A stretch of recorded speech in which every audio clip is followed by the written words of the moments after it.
Não, coloca esse comecinho. Seja bem-vindo a mais um Dunamis Hangout. Porque essa sua poesia baixinha ficou engraçada. Dá um oi pra galera, Rafa. Ai, gente, oi! Gente, o que acontece? A gente fica com vergonha quando vocês chegam aqui pra ver a gente. É verdade, a gente fica com vergonha. E às vezes eu fico achando que eu falo sempre a mesma coisa. Não, mas não tem problema, entendeu? O negócio é ser espontâneo, ser verdadeiro. Adoração espontânea. Gente, seja bem-vindo a mais um Dunamis Hangout aí. Obrigado. Bem-vindos. Pega aí seu assento, assiste, escuta seu a gente café, nas redes sociais, nas redes de áudio, não sei mais o que eu tô falando. Gravamos um monte de Hangout nos últimos dias aí, tô meio out ainda. Seja bem-vindo. E, cara, hoje um convidado... Com muita experiência. Assim, eu não quero falar isso, talvez ele vai se sentir um cara mais de idade. Mas quando eu era adolescente, eu tava dançando as músicas desse cara. É mesmo? Mas você é novinho, né? Ah, sou novinho. Cara, hoje estamos aqui com ele, que é DJ. Talvez a maioria da galera conhece ele como DJ. Mas o cara é dorameiro, gente. Tô sabendo, né? Vamos jogar ao vivo. O cara é dorameiro, mas o cara também é empresário, marketing digital... O cara só não é coach, entendeu? Entendi. Mas estamos aqui com ele, DJ PV. Ou PV, ou Paulo Vitor. Pedro Vitor. Todo mundo fala Paulo Vitor. Desculpa, perdão aí, galera. Já vou tomar bronca. Não brifou direito. PV, seja bem-vindo, mano. Obrigado por estar aqui. Bem-vindo. Diretamente de Goiânia. Goiânia, São Paulo pirata, né? Agora eu sou um paulista pirata aqui. Minha esposa me arrastou pra cá. E tô feliz demais de estar aqui, cara. Muito honrado. E é isso, cara.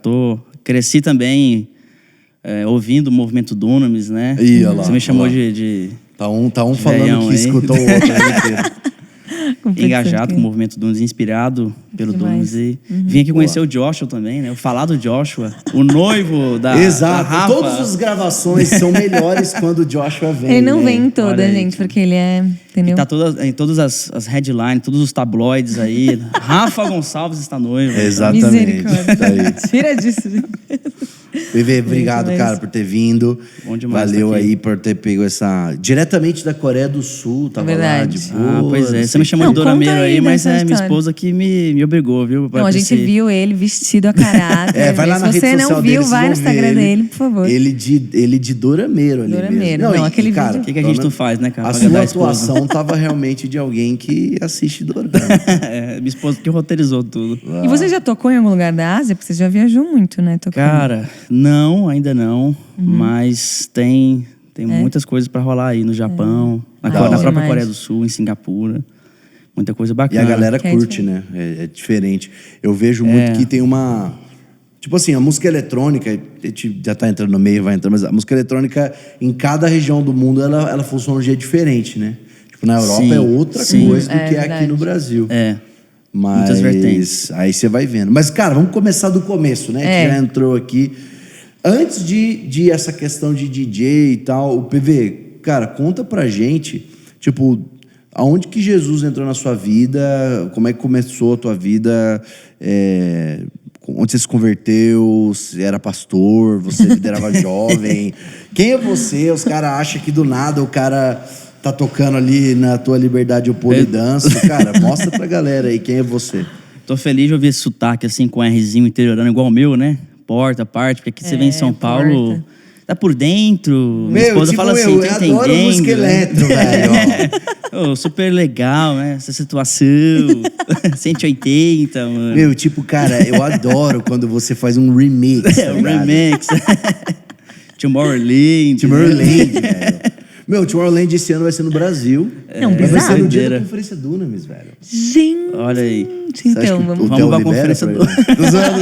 Não, vamos na Conferência Dunamis. Inclusive, os ingressos já estão abertos aí pra vocês. É verdade, gente. Então. Mas eu tô bem à vontade, porque geralmente o pessoal, quando vê alguém de fora assim, né? Um goiano, um interiorano, fica zoando a gente. Não, então, esse Gabriel, é o melhor sotaque, na moral. Porta. Não, eu Sabe amo. Por quê? Porque é o sotaque... Gente boa, não é? E é o sotaque que você consegue falar inglês melhor. É verdade. É better. Entendeu? Eu sou do interior, então eu tenho... Quando eu vou pro interior, o Josh foi comigo pela primeira vez, ele viu. Eu falo porta, eu falo tudo. É que eu mudei muito nova pra São Paulo, daí eu peguei o sotaque. Eu volto pro Alfa, brother. Então, respondendo a pergunta, Voltei. o pessoal fala assim, PV, essa bagagem aí que você tem, né? As músicas que você fez. Como é que conta a sua conversão? Você aí, certeza, certamente ele fumou, Você era loucão, cheirou, né? É um Eu já mundo sei entrando essa dentro da história aí, igreja. não tem nada disso. Então, tem nada disso, cara. Nasci no lar cristão, nunca andei por outros caminhos. Meus pais são desde... Goiânia é uma cidade muito evangelizada. Não, Goiânia só bizarro. tem crente. É. Goiânia, o cara evangelista em Goiânia, ele perde o emprego. Lá, porque todo mundo é crente, todos os restaurantes têm uma coisa crente. Lá, todo mundo é crente, cara. Até Tem os muito sertanejos são crentes lá, né? crente. Tem muito crente lá, velho. Impressionante. A cidade mais acertanejada e evangelizada, Verdade, né? entendeu? Mas dizem que algo em torno de 35%, quase 40%. É muita coisa, Caramba. gente. E aí, cara, sempre muito envolvido com a igreja local. Meus pais, ali, por exemplo, na Igreja Videira, que foi a minha igreja durante muitos anos em Goiânia, quero até mandar um grande abraço para todo mundo da Videira. Muito envolvido e aos 14 anos que, de fato, foi uma experiência com Jesus mesmo. Num acampamento, assim. E claramente, assim, eu senti algo muito diferente, porque a vida inteira na igreja, né?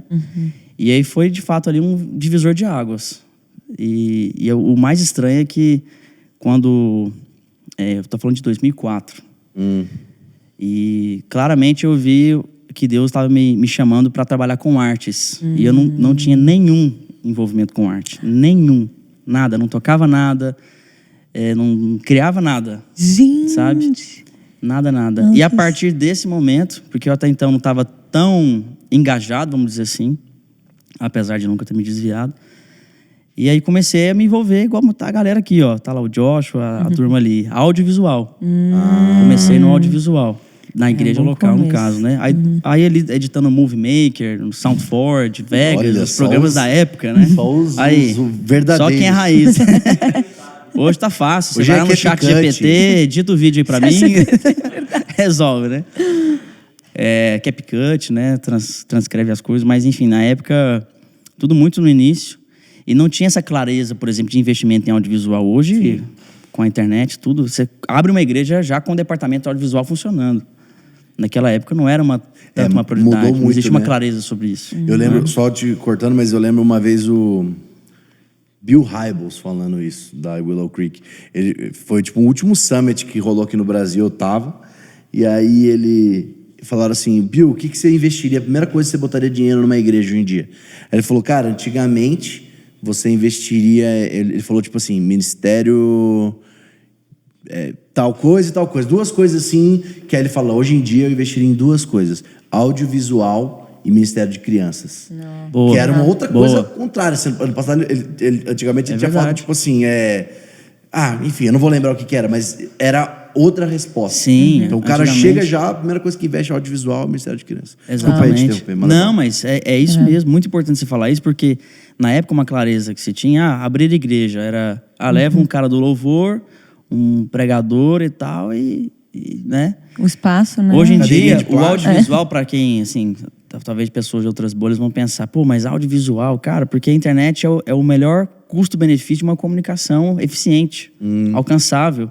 Porque antigamente você alugava programas de rádio, um horário da rádio, né? Era uma fortuna. Hoje tem pessoas, né? Você vê que boa parte dos grandes influenciadores relevantes, que tem uma base, vamos dizer assim, vieram do interior do Brasil, vieram sem uma estrutura, como, por exemplo, foi o nosso caso. Os meus pais não tinham condição, assim, na época. Eu nasci num bairro bem simples lá em Goiânia, que é o Itatiaia, a região ali do Goiânia 2. É uma região simples, assim, pessoal muito trabalhador, muito dedicado, mas o pessoal sabe que é uma região simples, a gente não tinha muitos recursos. E então, avançando um pouco mais na história, passou um pouco, a gente começou a se engajar em evangelismo de rua. Ah, legal. O que a gente chamaria hoje de missões urbanas, né? Na época, evangelismo de rua. É. Né? Teatro com as músicas do Kicking Franklin, Revolution, né? Lifehouse. Lifehouse é muito moderno para a época ainda. É moderno. Veio Gente, antes. Lifehouse. Não, Lifehouse, cara, marcou a vida de todo crente. Não, sério. Raiz. E aí, trabalhando com missões, aí veio o lance de, tipo assim, cara, quem vai editar as músicas do grupo? Quem vai produzir as músicas do grupo? E aí eu editava E aí eu era apelidado de DJ do grupo. Porque você pegava, tipo, o começo de uma música pra fazer Isso, outra. cortar, emenda a Mas música do o mestre teatro. dele. Entende? Emenda a música do teatro, emenda a música. Não é? E a igreja também, querendo ou não, é uma grande escola. Sim, Escola de totalmente, comunicação, nossa. de Com liderança, certeza. de disrupção, enfim. E eu Acho era que, se não, tímido. uma das maiores escolas, Com viu? certeza. Você cresce Você vê como um muitos líder, músicos famosos, né? Americanos começaram na começaram igreja. na igreja. Eu vejo isso liderando adolescente lá, aí a gente coloca os moleques tudo pra servir, né? Aí o menino de 12 anos, hoje você vai fazer a câmera do culto. Cara, o menino de 12 anos Tendo acesso a Black isso. Magic, o que esse cara vai ser com 20 anos? É. Tipo, impressionante, cara. Então é uma escola mesmo. Gigante. Eu acho que se você não tem clareza, por exemplo, de onde se envolver, cara, se você se envolver no backstage da igreja de uma área, com certeza você vai se desenvolver e vai encontrar ali certamente o seu chamado. Totalmente. Isso é, o né? serviço, né? Então eu entendi ali o propósito. Né? Acredito que você pode alcançar o seu propósito se ajudar outras pessoas a alcançarem os delas. Uau. Muito bom. Não é? E para mim tudo começa, o propósito ele começa e termina em pessoas. E a igreja é sobre isso, né? E aí comecei, muito envolvido com a Jocum, Legal. não é? E ali, tô falando dos 14, 16, com os 17 para 18 anos, aí veio uma outra grande escola para mim, que foi a produção de eventos. Então, quem produz uma conferência sabe do que eu tô falando, a correria que é, a doideira que é. E aí eu comecei panfletando os pequenos eventos que nós fazíamos para levantar recurso. Então, essa brilhante ideia de, vou fazer evento para levantar recurso. Na verdade, a gente arrumava mais dívida ainda, né? Muitas vezes. Sim. E aí, me desenvolvendo em cursos de liderança da minha igreja local, cursos de maturidade do espírito, comecei a liderar ali pequenos grupos e a gente quer muita gente para Jesus. Então, vamos dizer, essa base de ousadia, ela vem daí, né? De ganhar pessoas, de fazer discípulos e tudo. E isso sendo, claro, sendo muito bem reciclado pelo discipulado, etc. E aí a gente começou a produzir grandes eventos. O grande salto disso foi quando eu abri uma célula num escritório secular de eventos. Então, naquela época, em 2007, 2008, estava começando Jorge Mateus, estava começando esse movimento de sertanejo universitário.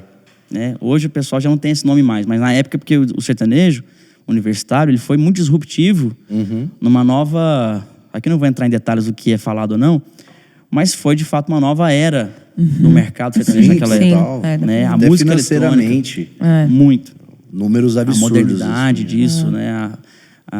O sertanejo era muito o lifestyle do cara interiorano. Mas aí como essa galera, por exemplo, em Goiás, que eu acho que acontece em muitos estados do Brasil, é muito comum o interior do estado, às vezes, não ter tanta estrutura como tem a capital. Sim. Então, os filhos dos fazendeiros, os filhos dos empresários, vão para a capital estudar, fazer faculdade.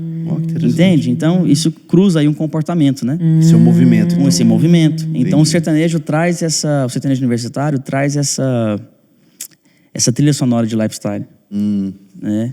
Então, assim, em Goiás, por exemplo, na época, não se tinha tantas faculdades no interior do estado. Então, fazia com que o pessoal se movesse para a capital. Eu lembro quando chegou o sertanejo, assim, pra mim é realidade, porque não era uma coisa que a gente escutava muito aqui em São Paulo, não era. E aí do nada explodiu, e aí todo mundo quer ir em verdade, show até em São Paulo. Em São Paulo, não era. Meus não amigos era. de São Paulo não escutavam sertanejo. Não. Quando veio o sertanejo universitário... Foi isso aí que os amigos explodiu. não cristãos, né? Começa ali, mano, com, sei lá, o Luan Santana. Luan Santana, esse movimento. Era a Luan época que eu Santana, tava Jorge me Mateus. formando do ensino médio, assim. Não, Isso. antes. Entrando no ensino médio. Foi. E era tipo assim, eu era Eu tava me roqueiro, era formando do já, rock, achava uma droga. Eu falei, nossa, que droga, sertanejo aí e tal. Mas era impressionante, cara. Era impressionante, todo mundo então. escutava. E aí, ao mesmo tempo, a música eletrônica também crescendo. As raves, experience. Os grandes festivais Cabala. começam a chegar. Então, isso começou a crescer em paralelo. E a música eletrônica, ela é um estilo musical que meio que... ela permeia entre outros estilos. Geralmente o cara gosta de música eletrônica e de um outro estilo. O roqueiro também gosta de música eletrônica. O Ou cara mistura no sertanejo também próprio gosta. álbum, né? Tem uma música mais eletrônica. Exatamente. E aí o que acontece? Um grande lance, isso até para quem está em casa, para quem está ouvindo, naquela época era muito complicado você andar, pelo menos na visão da minha bolha ali, onde eu estava engajado, era muito complicado você andar com uma galera do secular. Mas, como quem trabalha com evangelismo com missões, isso é muito normal. Então, eu abri uma célula no escritório secular de eventos. Era um grupo que eles eram sócios ali dos grupos de Jorge Mateus, das principais raves. Lá em Goiás também, como em boa parte do Brasil, tinha muita festa de som automotivo, sabe? Que, por exemplo, o pessoal conhece como Abel Volks. O pessoal conecta os sons nos carros. Então, assim, tinha muito isso. Então, era esse grupo. Era uma associação de produtores de evento. E vai lá eu, molequinho, 18 anos, abri uma célula nesse escritório. Caramba. E aí, cara, a gente começou a orar com esses caras. Muitos deles estavam afastados da igreja. E eles falavam, cara, você é um cara você é um moleque meio doido, meio corajoso. A gente vai te ajudar. A gente vai te mentorear, né? Hoje fala muito essa palavra. Era outra palavra na época. Sim. A gente vai dar uma força pra você. Hoje, mas na prática foi uma mentoria pra mim. Vou botar uma mentoria aqui pra mim. Né, esse acompanhamento. Sim, aí, tipo assim, eu não tinha nada pra oferecer pros caras, porque eu não tinha recurso, eu tinha Jesus, mano. Sabe? E aí eu fui, meus líderes me acompanhando, me discipulando, e eu lá no meio dos caras. E nisso aí, foi uma escola gigantesca. Então, o primeiro evento cristão no Brasil a ser patrocinado pela Coca-Cola, pelo Burn, pelo Quat. Foi um evento nosso na época, um festival que a gente fazia. Caramba. Que demais. Sabe? E aí depois vieram outros, Nestlé e tudo. Então, o evento para nós foi uma mega de uma escola. Porque quem trabalha em conferência, no backstage de uma conferência, sabe. Para quem, por exemplo, trabalha dentro de uma empresa, o evento é uma empresa que tem só um dia de duração. Exato. Não dá tempo, vamos fazer uma reunião aqui para fazer o debriefing, vamos fazer aqui, vamos dar feedback. Não tem tempo para isso. É um dia. O pau quebra no dia. Você planeja 3, 6 meses. É uma empresa que lança em um dia e fecha no outro dia. Exatamente. E tem que dar lucro, tem que dar resultado. Exatamente. Nossa. E até você falando de conferência, muitas vezes a gente faz as conferências para empatar, para entregar a melhor experiência possível. Isso, E vamos dizer assim, no LTV da coisa, você vai recuperar, vamos dizer assim, esse investimento no engajamento dos jovens ali com a igreja, né? Em outras respostas, né? Não, tem muita gente que acha que você ganha milhões numa conferência e não sabe que no dia seguinte a gente tá tentando ver como que vai pagar. Não, até porque... Ainda mais em São Paulo, que é caro pra caramba fazer evento. Não, e aí justamente qual que é a maior diferença a maioria desses eventos seculares, eles têm muito lucro justamente por conta de patrocinador. Sim, os caras atrai muito patrocínio. Onde os caras pagam o seu evento. E aí existe um lucro, porque querendo ou não a marca... Agora, só o bar, ele representa, para um evento secular, de 30% a 60% do faturamento. Nossa, então, impressionante. E aí você faz um evento cristão que não tem bar e que não tem patrocinador. Grande Moreno não tem patrocinador. Então, literalmente, é o que entra da inscrição, é o que vai pagar o evento, as coisas. Tem uma gordurinha pra você dar algum ruim, queimou uma luz, caiu água no amplificador, tem que pegar outro. E, cara, 0 a 0 sempre, mas o lucro são as pessoas alcançadas, né? A influência e tudo mais. Exatamente. Eu lembro do Descent, tava pensando aqui. Nossa, Descent, cara. Que a gente... Nossa, eu vi... O que tinha de gente criticando. Meu Deus. 50 reais o ingresso. Não é nem só isso. Nossa, milionário. Gente, faz um cálculo. Pega o número de pessoas, multiplica vezes 50, vê o quanto que vai dar e vê se você consegue fazer um evento num estádio com esse valor. Mas eu acho que era o mais caro, 50. Acho que tinha uns que eram 20. Não tem como, não batia. Mas vou te falar, o Descend, ele repercutiu muito entre o pessoal do secular. É mesmo? A galera falou? Muito. Eu tenho muita amizade com o pessoal de produtores de eventos aqui no Brasil. E eles ficaram impressionados. Porque eles falam, quem que tocou? Eles falam, quem que tocou nesse evento? Eu falei, cara, eles venderam todos os ingressos antes de divulgar as atrações. É isso mesmo. Como assim? É um sonho, né, de um produtor, né? Lançar um evento, não divulga nenhuma atração. São poucos eventos no mundo que tem essa... Sim. Que tem essa... talvez um evento que já teve muitas edições, né? Tipo, que a galera já sabe, esse evento sempre traz gente boa, aí traz. Mas para um Descent que nunca tinha acontecido no Brasil, acabar em 5 horas, 70 mil ingressos, cara, tipo, impressionante. Só foi abrir o de Brasília... Depois, assim, mas 2 estádios esgotaram sem divulgar as atrações, correto? Isso, exato. Saiu, lançou Morumbi, aí esgotou em 5 horas 70 mil ingressos.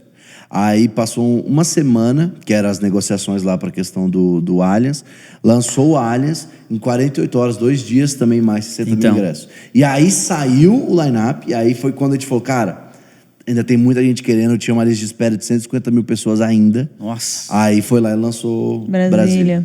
Olha aí. Que eu acho que se fizesse até, tipo, numa cidade perto de São Paulo, ou Rio de Janeiro, eu acho que Se pegasse o teria... estádio do Corinthians aqui também. Sim. O terceiro estádio aqui também ia ficar mais lotado de novo. Mas E aí, cara, por exemplo, a produção de eventos foi uma grande escola para mim, porque como a gente falou aqui, o evento é como se fosse um projeto, você que trabalha numa empresa que só tem um dia de duração. Então imagina você planejar 3, 6 meses para em um único dia tudo dar certo. Branding, Exato. logística, networking, bilheteria, apresentações, músicas, programação e ainda assim ter algum tipo de resultado.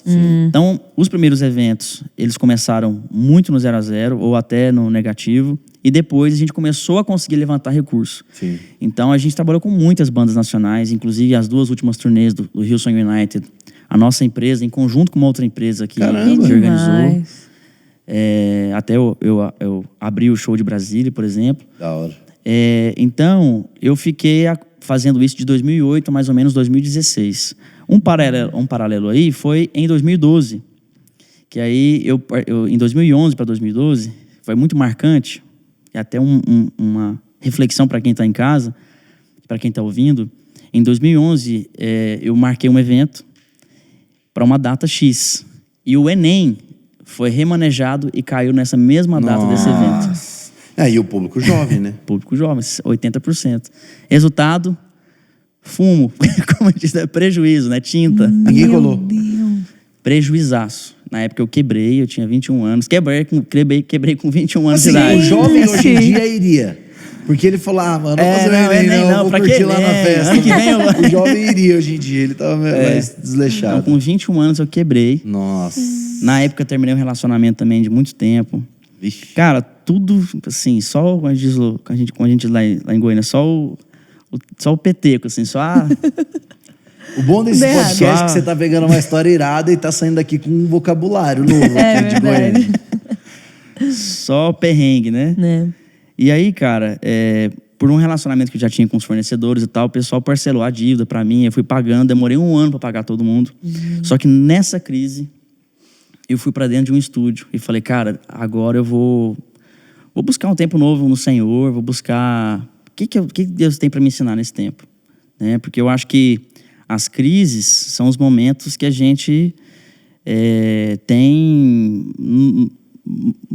uma maneira de a gente resetar algumas coisas, né? Eu acredito que a gente é lembrado pelos problemas que a gente resolve e pelos problemas que a gente cria. Sim. E, cara, no Brasil a gente já enfrentou um monte de crise e a última que a gente enfrentou não vai ser a última, vão vir outras. Exato. E ali, eu falei, cara, o que Deus quer me ensinar com isso? Que não é possível, né? E dentro de um estúdio, orando com uma galera lá. Na verdade, eu fui para um estúdio porque tinha um grupo de oração de jovens, de alguns jovens de várias igrejas. E ali sai o álbum Som da Liberdade. Me Leva Mais Alto e várias canções nessa época. E numa época, cara, que assim, já existia música eletrônica cristã? Já existia, mas era uma coisa muito underground. Muito Underground. Não, a música eletrônica do Brasil ainda é underground. Tipo, você pega hoje, que o Alok é um cara muito bombado. Você tem o Vintage Culture, o Vintage, Dealers. que é um cara muito bombado, tá ligado? Cat Dealers aí. Agora que você, tipo... mas tem uma ainda, cena. tem a cena, de fato, os caras... Mas nessa época, esses caras já tocavam, já existia, né, outros festivais, universo paralelo e tal. Mas era muito nichado, mano. E aí se pega o cristão ainda, que nichado no nichado. Muito mesmo, assim. Não tocava música eletrônica cristã em rádio, essas coisas. E, cara, de repente, a gente lança o CD, eu totalmente independente. E começa a primeiro pegar, CD? foi o meu primeiro álbum. Antes você soltava umas Era músicas só coisa caseira, remix. Entendi. Bem caseiro e tal. E nos meus eventos, eu abria os eventos. Eu tocava no intervalo dos eventos. Mas assim, o pessoal não escutava as minhas músicas assim em casa, aquela coisa, né? Escutavam por não ter o que ouvir. Tipo assim. Tá lá conversando, esperando chegar a atração, e você tá lá. Tá entendeu? E também assim, o que tem pra ouvir? Naquela época, tipo assim, a gente tinha pra ouvir de diferente. Oficina G3, Pregador Lu, entendeu? De diferente, né? Além de música de igreja mesmo. E alguns outros artistas, né? Enfim, aí a gente lançou esse projeto e passou-se 1 ano, o Brasil inteiro cantando Som da Liberdade, os cultos, as igrejas. Não tocava nem música eletrônica em culto, tá doido? Não tinha esse negócio. E aí, de repente, eu vi grandes ministérios de louvor tocando as minhas músicas. Eu falei, caramba. E aí a gente começou a tocar em vários eventos. E aí, como eu já estava na pele de quem convidava atrações, de quem organizava eventos, quando eu fui para a estrada, eu falei, cara, eu não quero ser lembrado, como vários artistas que eu já conheci aqui, que trouxeram uma péssima lembrança, uma péssima experiência. Eu quero, em primeiro lugar, servir as igrejas. Quero realmente levar uma experiência para as igrejas. Por isso que eu já corri e já levei como se fosse uma experiência audiovisual para os eventos. Aí eu já mandei fazer um robô LED, dançarinos, uma estrutura de painel para ter uma experiência ali, porque as pessoas vão para um evento e a gente quer ali transmitir uma mensagem, e a excelência é uma embalagem, né? Que comunica uma mensagem. E o pessoal começou enfim, a convidar e tudo, e aí, de repente, assinei com uma grande gravadora e muitas coisas foram acontecendo, né? Isso foi 2012. 2012 para 2013. E passou-se mais alguns anos, aí no meu segundo álbum já tive participações de vários cantores já mais conhecidos. Meu primeiro álbum não tinha ninguém conhecido. Né? São todas músicas, são canções de cantores que não eram da minha cidade, vamos falar assim. E depois Ela o tem segundo, música boa terceiro... também. Não é você que Ela cantava, não era você que cantava. Pessoal, é engraçado, né? Eu já tive até em TV ao vivo.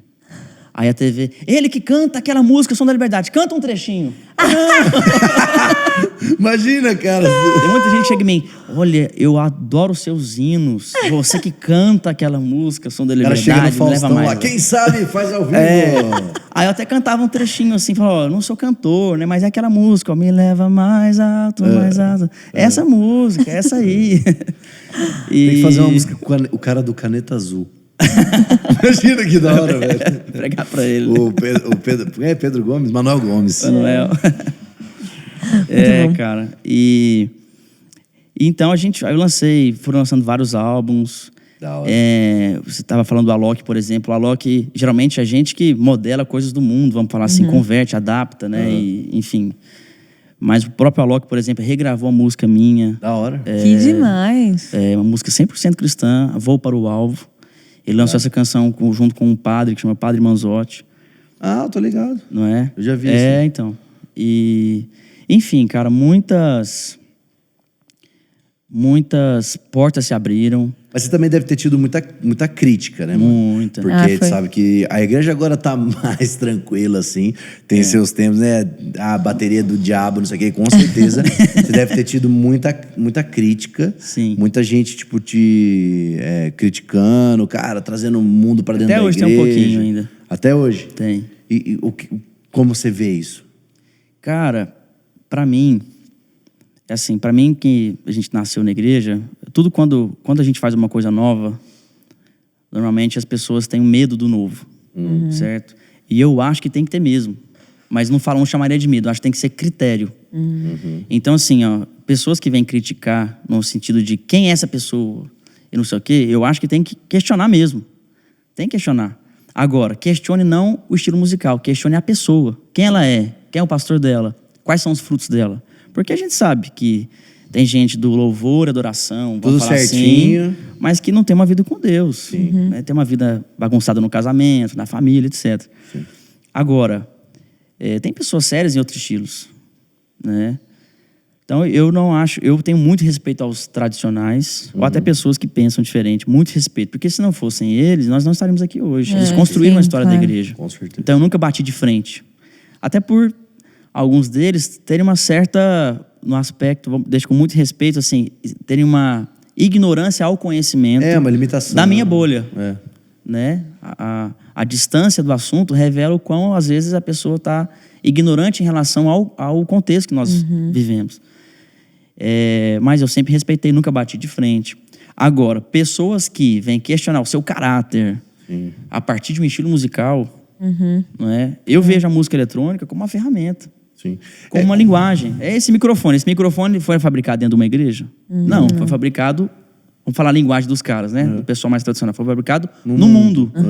Você não foi numa loja, às vezes até tem a loja El Shaddai de instrumentos musicais, né? Hoje em dia, beleza. Mano, vai chegar um momento que só crente vai tocar instrumento. Porque a galera do mundo não toca instrumento, gosta de ficar ouvindo trap, essas coisas só.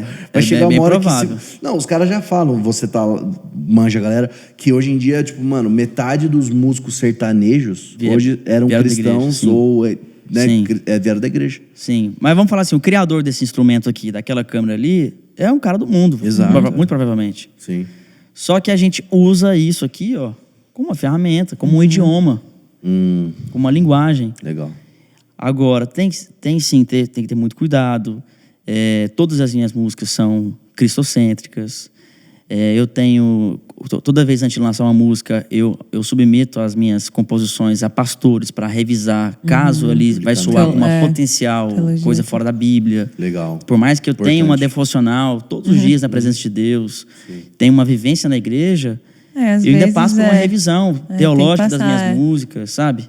E, enfim, ou até para fugir de algumas brechas que as pessoas eventualmente venham questionar. Pô, mas essa parte aqui, se for cruzar com o contexto lá... Então, enfim. Então, eu procuro muito fazer um trabalho cristocêntrico e que fale da palavra de Deus. Ou, quando não fale, deixe muito claro que é uma obra cristã. Legal. Como, por exemplo, eu já lancei músicas românticas, né? Mas, assim, claramente é uma música saudável e que tem um propósito por detrás, né? E aí consegue entrar em lugares onde não entraria se fosse só cristocêntrico. Às vezes dá pra tocar na rádio. Então, assim, 95% das minhas músicas são cristocêntricas. Legal. 98%, né? E é nesse sentido. Então, eu tenho muito respeito. A minha pergunta é uma pergunta chata. Mas manda. É boa, não, a pergunta porque, chata exemplo, é boa. Eu lidero adolescentes. Eu lidero adolescentes. E todo último culto do mês, a gente faz uma festa depois, um after party. E, cara, só toca PV. Olha só. Porque, tipo assim, a gente tocava uma época lá, tipo, uns remix de funk, gospel e tal. Só que alguns pais ficaram meio não sei o quê, por causa da batida, querendo ou não. E o que eu queria ouvir a sua resposta quando a galera chega, e com certeza já te questionaram isso, falando assim, tá, a letra pode até ser falando sobre Jesus, sobre Deus, só que, cara, você tá num ambiente simulando igual uma festa né, numa balada. Sim. O que você fala pra galera nessas horas? Porque você fala assim, porque tá igualzinho lá, realmente, não tá falando pra rebolar, não tá falando pra fazer nada, mas tá lá, levantando a mão, luz, o robô lá e tal, entendeu? Sim. Muito legal. Não, a galera implica com isso. Eu entendo, mas assim, ó, é uma questão, primeiro, geracional. Sim, As músicas que os nossos pais escutavam 30 anos atrás não são as mesmas músicas que nós escutamos hoje. Então tem um fator geracional. Sim. A segunda questão tem um fator contextual. Legal. Um cristão, vocês sabem melhor do que eu, vocês que trabalham missões aí mundo afora, né? Eu também que já viajei bastante. O que nosso cristianismo aqui, a roupagem, enfim, a roupa disso aí é diferente de um cristão da Coreia do Sul. Com certeza. Certo? Que é diferente de um cristão da Alemanha. Então aqui a gente tem usos e costumes que vem de toda uma história, que a gente não precisa entrar em detalhes aqui, de quem plantou a Assembleia de Deus no Brasil, o jeito que eles se vestiam, o jeito que eles falavam. Vamos lá. Corinho de fogo é de Deus. Dá até um corte isso aqui, hein? Corinho de fogo é de Deus, música eletrônica não é. Então vamos para a raiz. O que é o corinho de fogo? Vamos analisar a parte técnica, rítmica, melódica, etc. O corinho de fogo é uma mistura de pagode com sertanejo. Eu sou de Goiânia, eu estou no meu lugar de fala. Vamos falar assim. O cara pode falar bem, pode falar mal. Eu sei bem o que é o sertanejo. Até conheço muitos sertanejos pessoalmente. Sim. O corinho de fogo, em termos de ritmo, eu não estou aqui falando de gosto musical, tá, gente? Por favor. Mas o corinho de fogo é uma mistura de sertanejo com pagode. O que lembra o sertanejo? Bebedeira. A bebedeira, traição, chifre, encher a cara, etc. O pagode, sensualidade, né? Não sei o quê, roda, corpo de fora, não. Só que acontece, a gente pegou a ferramenta, igual esse microfone, colocou letras cristocêntricas, bíblicas, e que tem toda uma performance que faz sentido para um grupo de pessoas. E aí virou o corinho de fogo. O worship. Sim. O que é o worship?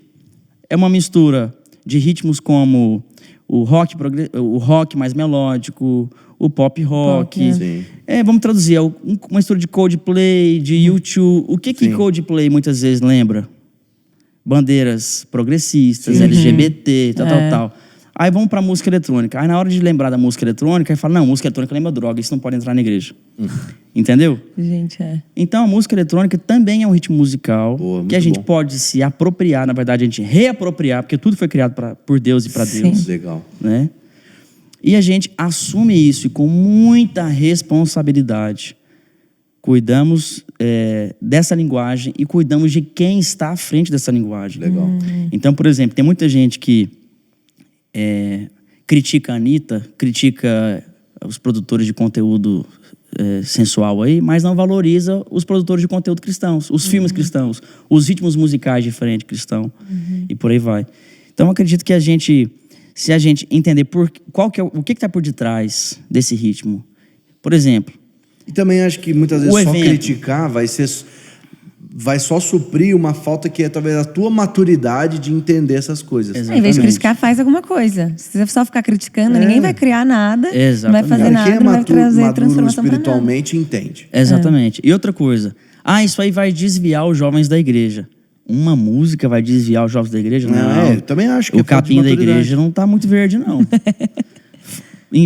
Experimenta investir nos seus jovens. Em primeiro lugar, palavra, cosmovisão, isso aí. discipulado. E aí, qualquer que seja o ritmo, desde que a letra seja uma letra saudável, cara, não é uma música que vai desviar. E outra é o relacionamento com o Espírito Entendeu? Santo, né? Que a pessoa tem. Totalmente. E ela tem um convencimento de isso aqui tá me fazendo mal.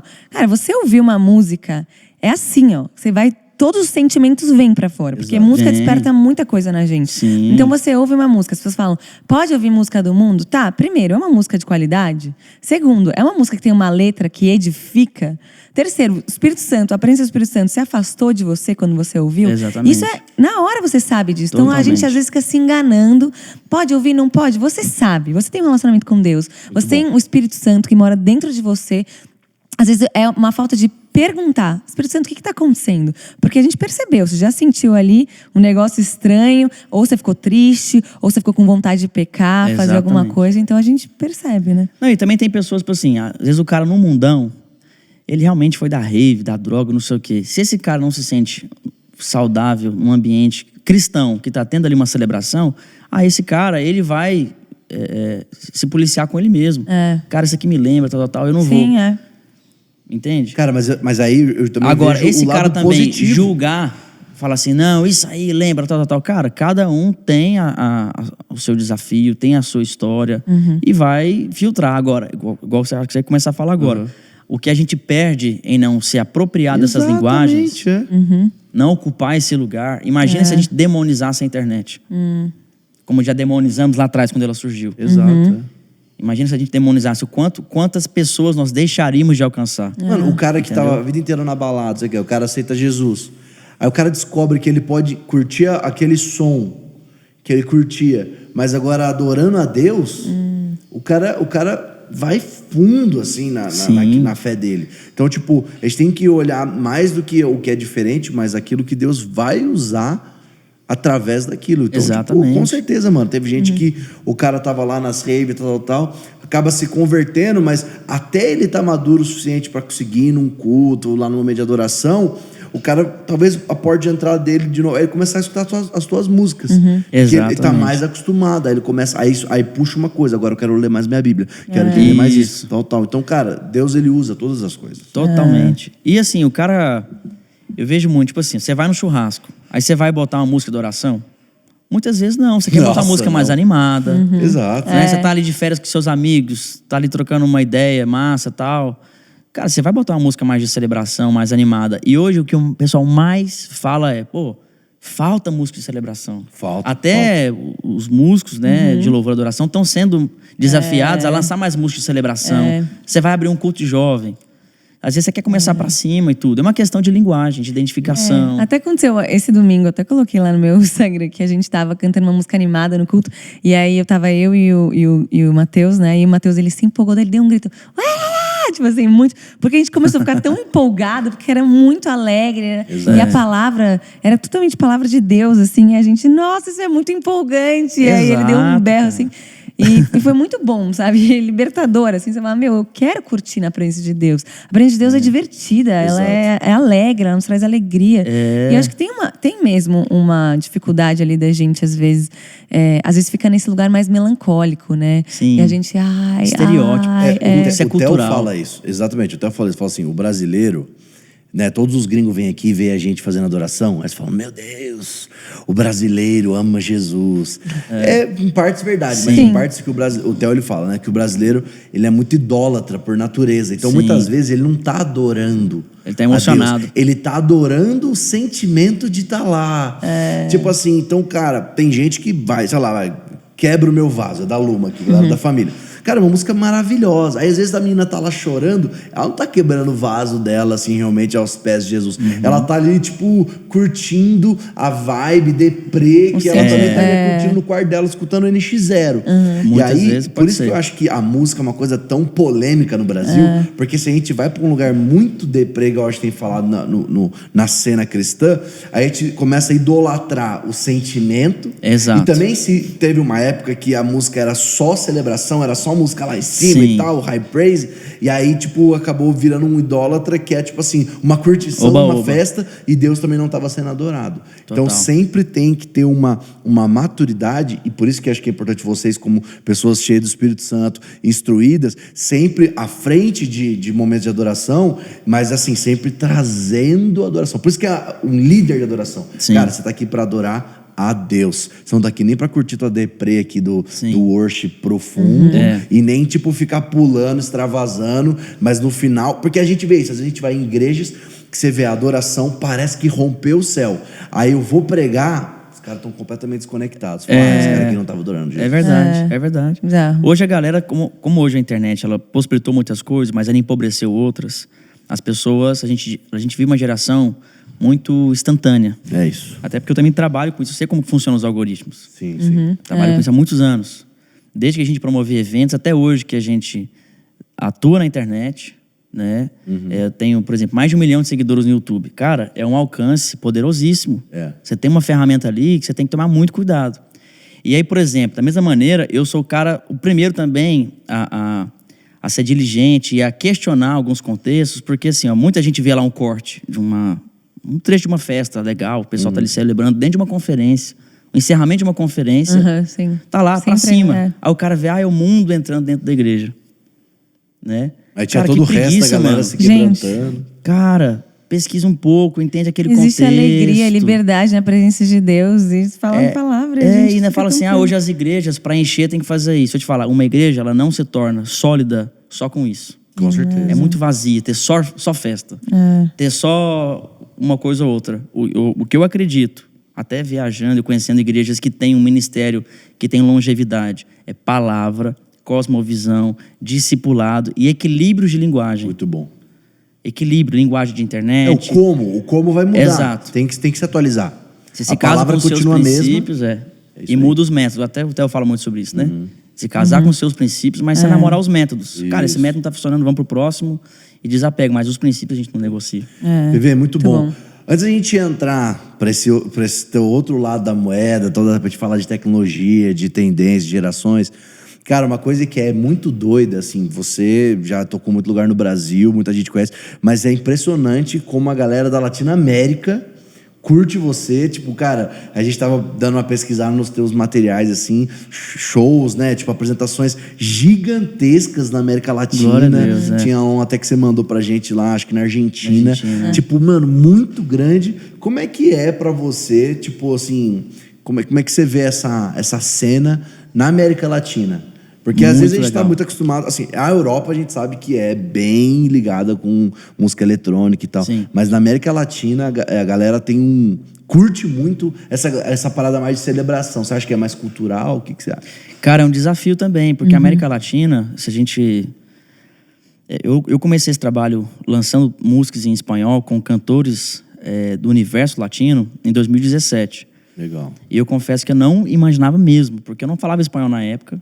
Eu comecei como brasileiro, ser convidado a tocar em alguns eventos e falei, cara, por que não lançar um projeto 100% em espanhol? Então peguei as minhas principais músicas, lancei com cantores de cada país, de Colômbia, de Argentina, do México, da Guatemala e por aí vai. Mas, em geral, o que já fui de cara, eles me ensinaram? Que, cara, o Brasil, e aí a gente pode valorizar muito o nosso país, o Brasil está muito à frente. Em média, aí, uns 7 anos à frente.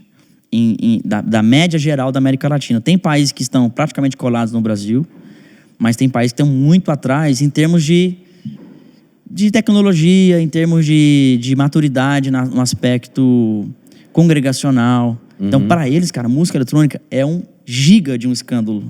É escandaloso pra caramba. Caramba. Eles estão Muito tipo como escandaloso. quando você começou, por exemplo. Exatamente. Então, assim é com as minhas músicas, assim também é com a internet, com roupas, com falas, com posicionamentos. É muito novo. Mas uma coisa também tem muitas coisas diferentes, assim, que eu aprendo muito. O fato deles serem muitos voltados à igreja local. Muito voltados ao discipulado, sabe?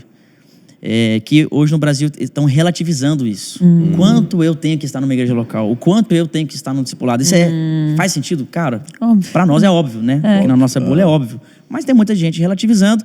Até a gente tá vendo aí cantores e cantoras e etc. relativizando isso. Relativizando a palavra, né? Enfim.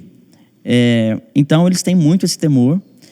E hoje a nossa audiência na América Latina já é uns 25% da nossa audiência total. E é um universo de 600 milhões de pessoas. É bastante coisa, hein? Depois do Brasil, a segunda maior. Então eu comecei recente. Hoje a gente participa de vários festivais, vários congressos. E hoje está se tornando no Brasil. Hoje, boa parte dos eventos que eu toco no Brasil, que tipo de eventos são? São festivais Legal. ou são conferências e congressos. O pessoal acha que eu toco muito em balada, né? Eu quase não recebo convite para tocar em balada. Porque nem tem tanto, né, para falar a real. Já teve mais antigamente. Então, são eventos e congressos nesse sentido, festivais, e na América Latina a mesma história. Até conversei muito com o Theo sobre isso, com o Denis, com o Nick recentemente, que o quanto eles admiram o Dunamis. Na América Latina? Na América Latina. Descende e tudo. Então, normalmente, como vocês estavam falando, nós no Brasil, a gente olha muito para os Estados Unidos. Sim. Mas tem um mover de Deus muito forte acontecendo na América Latina. Sim. Muita sede. E hoje, assim, até recentemente, estive na Argentina, acho que até te mostrei o vídeo lá, né? Tinham 40 mil pessoas na Argentina. Cara. Meu Deus. Não, e, mano, um show animal. E um evento, inclusive, louco. gratuito, sabe? Evento evangelístico. Que demais. E foi, assim, impressionante a sede que eles têm, né? E são irmãos aqui do lado, que se parecem muito com os brasileiros em alguns aspectos, são diferentes em outros. E eu acredito que como a gente é próximo em termos de língua, eu tenho desafiado muintos colegas meus da música a lançar projetos em espanhol. Porque eu acho que precisa Volvo muito, mis né? ojos. Precisa muito.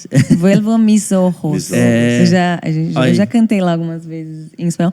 Eu amo, eu acho incrível. Eu acho que a gente precisa mesmo, assim, Muito, porque a gente até que foi pro Paraguai, a gente viu que 5% da população é convertido. 5. Paraguai é o país menos evangelizado, né? Da América Latina. Da América Latina. E Tem aí eu fiquei assim, muito pra é conquistar. colado com o Brasil. O Brasil é muito, muito evangelizado. Então eu fiquei, como que a gente ainda não chegou? Tipo, a gente tá colado, né? Eu acho que o Tem mais brasileiro é bem aberto pra gente preconceituoso, assim, com a América Latina. Porque, primeiro, a gente não fala espanhol. E, cara, como é uma língua parecida, dá pra entender, a gente tem uma preguiça. Eu tava explicando isso, tem um monte de gringo aqui, né, do Dulis, da galera aqui do Dulis que trabalha com a gente. E aí eles perguntam, cara, por que ninguém de vocês fala espanhol, mas todo mundo de vocês fala inglês? Eu falei, cara, sim, muito engraçado. é mais fácil você encontrar, tipo, se você der pegar um mapa geral do Brasil, tem mais gente que sabe falar Se inglês. dispõe a falar inglês do que e sabe não- falar espanhol, uma língua parecida. E eu sinto, cara, que implicitamente assim, a gente tem um preconceito e até a igreja de não olhar realmente para a igreja da América Latina. Sim. Então eu acho que precisa ter realmente esse despertar, esse entender. E assim, não é o nosso dever como, nossa, vamos evangelizar a América Latina, né? Como às vezes a galera olha de um jeito mais dominianista. Não, mas um lugar de, cara, servir. Perfeito. De servir a América Latina. Tipo, cara, se Deus está fazendo isso aqui com a gente, por que a gente não pode compartilhar e espalhar isso? Muito doido. Cara. E tem muito pouca oferta de conteúdo. Muito pouca oferta de conteúdo. Tem poucos jovens jovens cantores. Poucos. Porque assim, no Brasil nós somos cerca de 210 milhões de pessoas, né? Tem muitos números aí. Muitas pesquisas aí que apontam 200, 210, 220, e por aí vai. A América Latina, e a população, né, que fala espanhol, juntando, por exemplo, com a Espanha, e a própria população hispanohablante dentro dos Estados Unidos, que são mais 60 milhões de pessoas dentro dos Estados Unidos que falam espanhol. Você vê Hillsong, você vê Bethel, você vê Elevation lançando também trabalhos em espanhol. Muito. A não ser que a gente... Você vê até pra você ver o Young and Free, a música mais conhecida no YouTube do Young and Free é Vivo Estás, que é a versão em espanhol, mais do que a versão em inglês. Gente. Entende? Por quê? Falta conteúdo pra América Latina. E eles têm muita sede. Então, E é muita gente oferta. falando, como você falou. É tipo, acho que é a segunda língua. Não, deve ser a segunda, porque deve mandarim, mas deve ser, sei lá, a terceira língua mais Sim. falada, é o espanhol. Espanhol e o mandarim, né? A questão é que o mandarim tá muito concentrado na China. Mas o espanhol tá muito espalhado do mundo afora. Eu tava lendo uma vez que a música em espanhol, né? Em espanhol, ela é o futuro da música, assim. No Spotify então, você vê, reggaeton dominando. reggaeton, tudo, então... Uma coisa que eu ia falar da música eletrônica também, PV, que ela tem um poder evangelístico muito grande. Cara, a gente trouxe um outro DJ também para conversar com a gente, o Di Fentaler.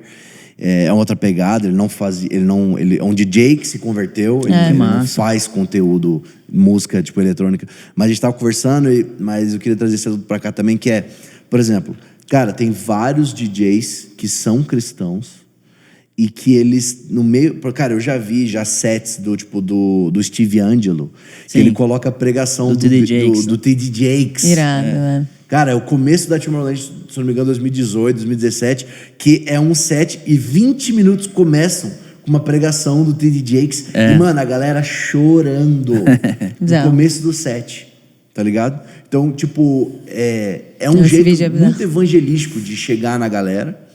E você já tocou em algum festival, tipo, secular, assim, grande? Você falou, já teve contato, por exemplo, com a Loki, que hoje deve ser, né, o que era o maior, tá no Brasil hoje.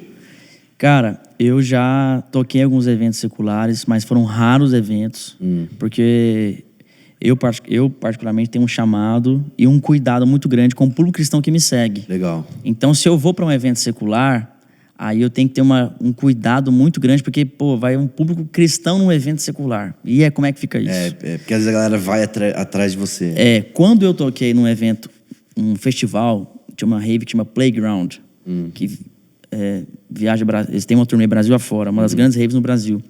Quando eu toquei, eu não anunciei que ia tocar lá. E aí eu levei 80 missionários da Jocum comigo. Irado. Olha lá, é muito louco. Entendeu? E aí levei, isso faz muitos anos. E também levei um cara que é parecido com Jesus, assim. Aí ele foi no meio da rave, abraçando a galera e tal. E aí na hora que a gente tocou, a gente levou esse cara pra cima do palco, vestido de Jesus. E ele levantou a placa assim, né? Eu sempre te amei. Caramba. Mano, cara, que foi irado, lindo, mano. velho. Lindo. A gente, assim, evangelizou muita gente. Levamos muitas pessoas pros pequenos grupos, sabe? Ou seja, levamos pessoas que sabem trabalhar nesse meio. Então, por exemplo, João Paulo do Céu na Terra, que sabe... ele lidar faz com esse vários evangelismos em rave e tal. Então, assim, esse lance de vamos evangelizar dentro das boates, dentro dos lugares, sim, mas se prepara para isso, Exatamente. estuda para isso, não vá sozinho, porque tem muita gente aí que fala que vai evangelizar, não tem nada de evangelizar. Acaba se perdendo. Eu falo que uma das viagens mais legais que eu já fiz, assim, de missionários foi pro Coachella. Eu fiz uma viagem missionária pro Coachella. Que massa. Já contei aqui. Mas a gente viu muita salvação, muita cura. Foi incrível. Nossa, Nesses eventos tem muito essa a galera tá situação. aberta, a galera tá lá, tipo, aberta pra receber uma experiência. Então eles querem, às vezes querem drogas, querem alguma coisa, você vai lá e oferece o amor de Deus. Eles recebem um amor, presença de Deus, são curados. Tem que tá pronto. Mas obviamente uma equipe pronta, a gente se preparou 4 meses, né? Desde que a gente ficou sabendo até aí. Eu já estava morando nos Estados Unidos, então eu estava morando perto. A gente se preparou muito, a gente juntava toda semana, orava muito, jejuava pra ir.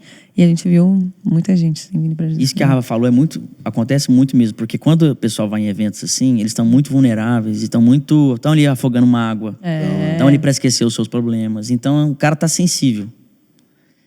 E aí o ambiente da música já causa isso. E aí você vem com uma palavra, mano, tem muita oportunidade. Mas com muito cuidado, né? E recentemente eu tive com a Alok, eu fui convidado para tocar num evento católico, um festival católico lá no Mato Grosso. Eles convidaram a Alok também. Até foi a primeira vez que eu tive com a Alok pessoalmente. Ele me recebeu muito bem, lembrou de mim quando ele gravou a minha música. Foi bem legal, até postei isso no meu Instagram. Mas eu já recebi alguns convites de eventos católicos e nesse também vou com muita responsabilidade. Eu tenho familiares católicos, tenho amigos católicos, tenho muito respeito pelo público católico. Então, apesar que a gente acredita em algumas coisas diferentes, sempre é um preparo também. Sim. E uma vez que eu possa pregar e cantar tudo aquilo que eu 100% acredito, eu me sinto à vontade de tocar nesses ambientes. Legal. Entende? E foi bênção, cara. O pessoal cantou, louvou. Enfim, foi bem especial. É legal ouvir isso de você, porque assim, talvez o tipo de música que você toca seria o mais fácil de você estar em outros lugares. Só que ouvir essa tua fala mostra o quão você tem um zelo, de fato, por aquilo que você quer fazer, porque a gente vê, e a gente sempre fala isso aqui, que a galera da música fala, não, eu quero alcançar o mundo das artes e entretenimento, mas aí acaba aceitando qualquer tipo de convite, não está preparado, e aí acaba acontecendo as coisas que têm acontecido ultimamente. Então, é muito importante ter essa, ter coisa, cara, isso aqui melhor não fazer, isso aqui eu preciso estar muito mais bem preparado, isso aqui vai sentido, eu vou poder ser 100% quem eu sou. Exato. Então, você tocaria lá no Lollapalooza, cara, mas eu vou poder ser 100% que eu sou, vou poder orar em línguas no palco, vou poder cantar as nossas músicas. Não, vem aqui, mas não pode falar isso aqui. Isso. Então não. Os eventos que eu fui convidado, né? Até para fechar esse bloco do que você perguntou, Gabriel, os eventos que eu fui convidado foram poucos que eu topei ir, e os que eu topei, os que eu tive 100% de autonomia de falar de Jesus e de levar uma equipe preparada. É o que eu faria. Sim. E é o que eu aconselharia, caso você um dia recebesse esse convite. Porque você não tá lá pra fazer um show, tá lá pra uma missão. Com certeza. E até mesmo em eventos católicos e crentes, evangélicos e tal, você vê pessoas que estão lá pra... essa pessoa nem tem, de fato, um encontro com Deus, não se converteu ainda. Sim. Também é um campo missionário, assim, às vezes. As pessoas falam da boca pra fora, eu sou crente, minha família é. Ou, eu sou católico, eu cresci indo na missa e tal. Mas não tem, de fato, um encontro, então, às vezes, aquilo ele também proporciona pra ela. Com certeza. Vocês podem até ver debaixo dos meus vídeos a quantidade de testemunhos de cura, de libertação, glória a Deus, de pessoas que estão há anos na igreja não tiveram revelação, sabe? Igual a gente estava falando aqui. Cara, a gente ou escuta música de oração, a gente rola no chão, a gente chora, etc. Mas a gente também não prega de um Jesus alegre, vivo, que transforma, que liberta. Óbvio, Cara, a música de celebração tá aí para expressar isso. Não, e aí você tá num festival, fechando o bloco, você tá no festival... E aí é uma oportunidade, cara. Imagina, eu tenho um monte de amigo loucão na época da faculdade. Aí vai ter um festival cristão de música eletrônica. Eu chamo os caras, eles vão curtir o som e de repente, alguma hora, pum, o Espírito Santo aproveita aquele momento. Total, da mesma maneira que a música secular, essa música suja, ela influencia. Quem é pai sabe do que eu tô falando. Da mesma maneira que a música secular influencia e destrói as pessoas, a música cristã, ela salva, ela transforma. Você no meio dos louvores, cara. Ele vai estar lá. Muito bom, PV. Totalmente. Cara, vamos transicionar para esse outro lado seu que a gente aprende muito nas conversas e tal. O PV, cara, é esse DJ, produtor de eventos, mas também, ultimamente, é um cara muito conectado digitalmente, com toda essa questão de marketing digital, redes sociais, nova geração. A pergunta que eu queria colocar pra gente iniciar não é nem como você entrou nesse lugar, mas como você tem visto a necessidade das igrejas, não só na tem que ter um ministério de multimídia aqui, mas como que a igreja ela consegue de alguma forma usar o digital para amplificar a mensagem, para ela vir mais segura, porque agora, querendo ou não, o jovem ele tem acesso a tudo. Inclusive tudo que a igreja pode dar para ele também. Total, cara. Muito legal você tocar nesse assunto. Eu acredito o seguinte, que o maior inimigo do seu sucesso futuro é o seu sucesso atual. O que eu quero dizer? Muitas vezes você alcança um lugar como líder, como músico, como um empresário cristão, e às vezes você se acomoda nesse lugar. Então eu sempre tive vontade de desafiar outros músicos, outros colegas, outros pastores, outros líderes a ir para o próximo nível, a ajudar outros artistas, ajudar outros compositores, criadores. Então, na época eu produzia evento, hoje como alguém que está, vamos dizer, numa vitrine, qual que é o legado que eu quero deixar? Então eu comecei de uma maneira muito informal, ajudando músicos, a se organizar, a organizar a sua parte contábil, organizar a sua parte de equipe. Legal. Os músicos, as pessoas mais criativas, até o pessoal do audiovisual também tem essas dores. Normalmente as pessoas criativas têm muita dificuldade em gestão, muita dificuldade em delegar, em organizar suas finanças. Então, o que eu percebi? Chorando ali, velho. Nosso diretor chorando ali para aceitar o convite ali. Porque o pessoal sabe que viver da arte ou criar um projeto audiovisual é muito caro. E é muito inconstante. E é muito inconstante. Pessoas criativas são muito inconstantes. A minha natureza, a minha cabeça em si, ela é muito inconstante. E o que eu percebi? Que, cara, não adianta eu ser o cara mais talentoso do mundo se não tiver equilíbrio, gestão, uma equipe, um time. Para mim, o que é time? Time é toda iniciativa é melhor em equipe. As siglas, né? Time, toda iniciativa é melhor em equipe. Muito bom. Por quê? Cara, você não vai chegar em lugar nenhum sozinho. Você só multiplica se você divide. Então eu aprendi, porque normalmente também a gente é bem centralizador, né? Pessoas criativas acham, não, essa arte aqui que eu fiz, não, só eu posso cuidar de ponta a ponta. Então, peraí, o que eu posso...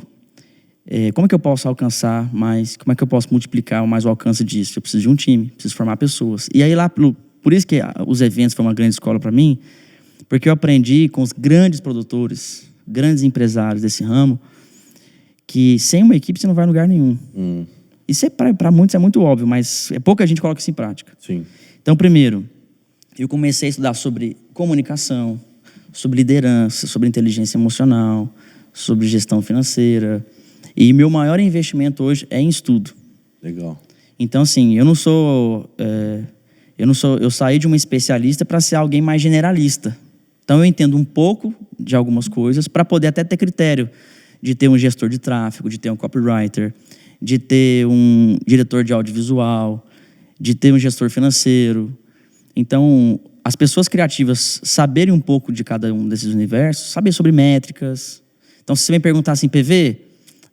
quantos eventos você fez em 2016, de junho a setembro? Eu aperto aqui, clique e tal. Cara, eu fiz tantos eventos, a receita média foi tanto, a margem líquida foi tanto. E tem que medir entendeu? mesmo, porque tudo que você mede você consegue melhorar, cara. É isso. Exatamente. Aquilo que não pode ser medido não pode ser melhorado. Então, assim, normalmente os músicos olham, ganhei tantos seguidores, perdi tanto. Tô com tantos ouvintes mensais no Spotify, tal. Cara, mas espera aí. Então, por exemplo, a gente tem dentro da nossa equipe um mapeamento das rádios, um mapeamento de compositores, uma classificação de pequeno e médio porte para cada um deles, porque para cada um tem desafios e contextos diferentes. Sim. Então, assim, isso, por exemplo, é uma das coisas que faz o nosso meio não ser tão, vamos dizer, profissional e organizado quanto o meio secular. E muitas vezes não é sobre o que a gente carrega, é sobre a nossa organização. Excelência. Sobre a nossa excelência. Personalização total. Porque fica muito nessa época para Deus, aí faz bagulho todo... Vai na gambiarra. Né? E sim, excelência é começar com o melhor que você tem nas mãos. Só que a gambiarra é um lugar provisório, não é um lugar de permanência. Boa. Né? Então, eu comecei de maneira muito informal, ajudando outros amigos. E depois de um tempo eu comecei a ser empresário mesmo de alguns cantores, de alguns influenciadores. Então, por exemplo, a Júlia Vitória, todo o início de carreira dela, ela foi administrada pelo nosso escritório. Legal. E aí, ela até mora nos Estados Unidos, depois aí veio pandemia, ela seguiu por lá. Marcelo Marques faz parte do nosso escritório. Isso é a nossa empresa de música. A gente tem uma outra empresa que que a gente trabalha produtos digitais, né? Infoprodutos, e-commerce, etc. Então a gente tem parcerias, já tivemos parcerias e temos parcerias com pastora Thalita Pereira, Camila Barros, Helena Raquel, pastor Cláudio Duarte, Fabiola Melo. E na América Latina também nós temos um escritório que fica em El Salvador, que também lança influenciadores latinos. Caramba! Marcos Brunet, Mielsa Marcos, Juan de Montreal, enfim. Então, é uma equipe aí, somadas as equipes, deve dar algo em torno de 40 pessoas. Caramba. E como você vê o limite, PV, daquilo que você está profissionalizando, tipo atenção, né? Uma coisa profissionalizando assim, até financeira, e querendo ou não, a gente está fazendo uma coisa para o reino. Como que você vê esse limite? Porque a gente sabe, a gente conhece você, não tenho dúvidas que você faz isso da maneira certa, mas até para ouvir a tua opinião, porque, cara, eu tava até esses dias jantando com um amigo nosso, que ele é pastor lá nos Estados Unidos, e a gente tava falando, cara, tem gente, sim, que produz, sei lá, até pregadores, e é um business. Sim. Cara, eu vou vender o teu show, que é a tua pregação, e vamos fazer o máximo de recurso possível, e é isso, entendeu? Como que você vê que, de novo, você é um produtor, né? Tipo, certo. tudo que você produz e lidera e tal. Como que você vê né, essa tensão? A Rafa tá no music, a gente tem a eu Morte, ia que falar esse sobre cara. isso, Qual porque que é a também, tensão? eu acho que a organização, ela é muito necessária, porque sem organização, de fato, não acontece nada. Até para você honrar mesmo a igreja, de fato, assim. E aí, e eu acho que é essa cabeça das pessoas que às vezes falam, então virou uma empresa. Não é. Tipo, então virou um ministério, trabalho. É um comércio. Né? É um comércio, então, Como é que você vê esse limite? Assim, primeiro que a gente tem que cumprir a lei, senão a gente é preso. Então, assim, você tem que pagar imposto. 2, você tem que abrir um CNPJ. Igreja tem CNPJ. Óbvio. Então, a gente volta mais naquele assunto, né? A ignorância sobre o contexto. Agora, existem organizações. Então, em primeiríssimo lugar, a gente está aqui para servir o reino. E servir fala de excelência. Excelência fala de um projeto que tem que ter sustentabilidade e longevidade para, inclusive, honrar o nome de Jesus. Legal. Então, muitas vezes o cara tem uma unção pra caramba, vai longe pra caramba, mas aí tá devendo funcionário, não paga imposto e quebra lá na frente. A gente até já viu testemunhos a própria Ana Paula Valadão já falou sobre isso, de ela ter um ministério gigantesco, mas ter confiado em algumas pessoas que quebraram as pernas dela. Né? Isso ela mesma falou. Não, até o próprio meme dela lá, eu não tenho conta no banco. Então, tipo, era um tempo que eles estavam explodidos no Brasil. Mas por má gestão, às vezes, não dela, né? Mas de pessoas também até mal intencionadas. Porque existem pessoas mal intencionadas nesse meio também, né? Quando você fala de dinheiro também, aí então porque, acho cara, que é um equilíbrio. eu falo porque, mano, hoje... Quem já tá entendendo, a gente ainda é crente tá brincando com crente, mas, cara, quem tá no mundo e já tá entendendo, a gente hoje já é 30% do público brasileiro é evangélico. Se diz evangélico. Ou consome, né, produto evangélico. Sim. Aí você pega para 2030, vai ser mais da metade. Aí vai ser, tipo, vão ter produtores não cristãos investindo. A gente conhece. Às vezes o cara vem, pega, tipo, a Rafa, fala, Rafa, mano, vamos abrir um podcast seu, vamos abrir um programa seu. Vai dar tanto. Vai dar lucro, entendeu? E aí, cara, fica essa tensão. Sim. Pra mim é um equilíbrio, porque você pode servir pessoas, você pode fazer algo com excelência, mas é uma questão de guardar o coração. Então, se você é um empresário que atua no meio secular, com a sua padaria, com o seu empreendimento, cara, você precisa fazer o melhor para Deus e guardar o seu coração, porque ali também pode ter a soberba, pode ter o orgulho, pode ter o amor ao dinheiro. Não é só quem tá numa vitrine cristã. O negócio do mamon ele é complicado. É complicado. Porque Deus fala que só tem dois senhores, né? Então você vai servir Deus. O amor ao dinheiro é a raiz de todos os males. É isso aí. Não é? E então a gente vê que é o seguinte, que a nossa empresa é uma organização do reino. Então, em primeiro lugar, servir as pessoas. Segundo lugar, ser coerente. Terceiro lugar, entender as oportunidades no seu lugar, no seu contexto. Legal. E entender que o dinheiro é uma ferramenta, não é um fim. Boa. E sempre, cara, reciclagem no seu chamado, discipulado, mais uma vez, né? Palavra, porque senão você se perde, você vai ser movido por isso. Inclusive, isso dá uma liberdade, até falei isso em outro lugar, porque quando você tem as coisas organizadas, você não é movido por necessidade. Porque a gente que nasceu na igreja, a gente cresceu vendo uma geração de cantores que estavam lá, não são, e está lá com 10, 15 anos de carreira. Hoje esse cara não tem nada. Não tem nada. Perdeu tudo. E o filho dele não quer ir para a igreja, porque fala, eu vou mexer com a igreja, meu pai serviu a igreja a vida inteira, não sobrou nada para ele, está passando dificuldade.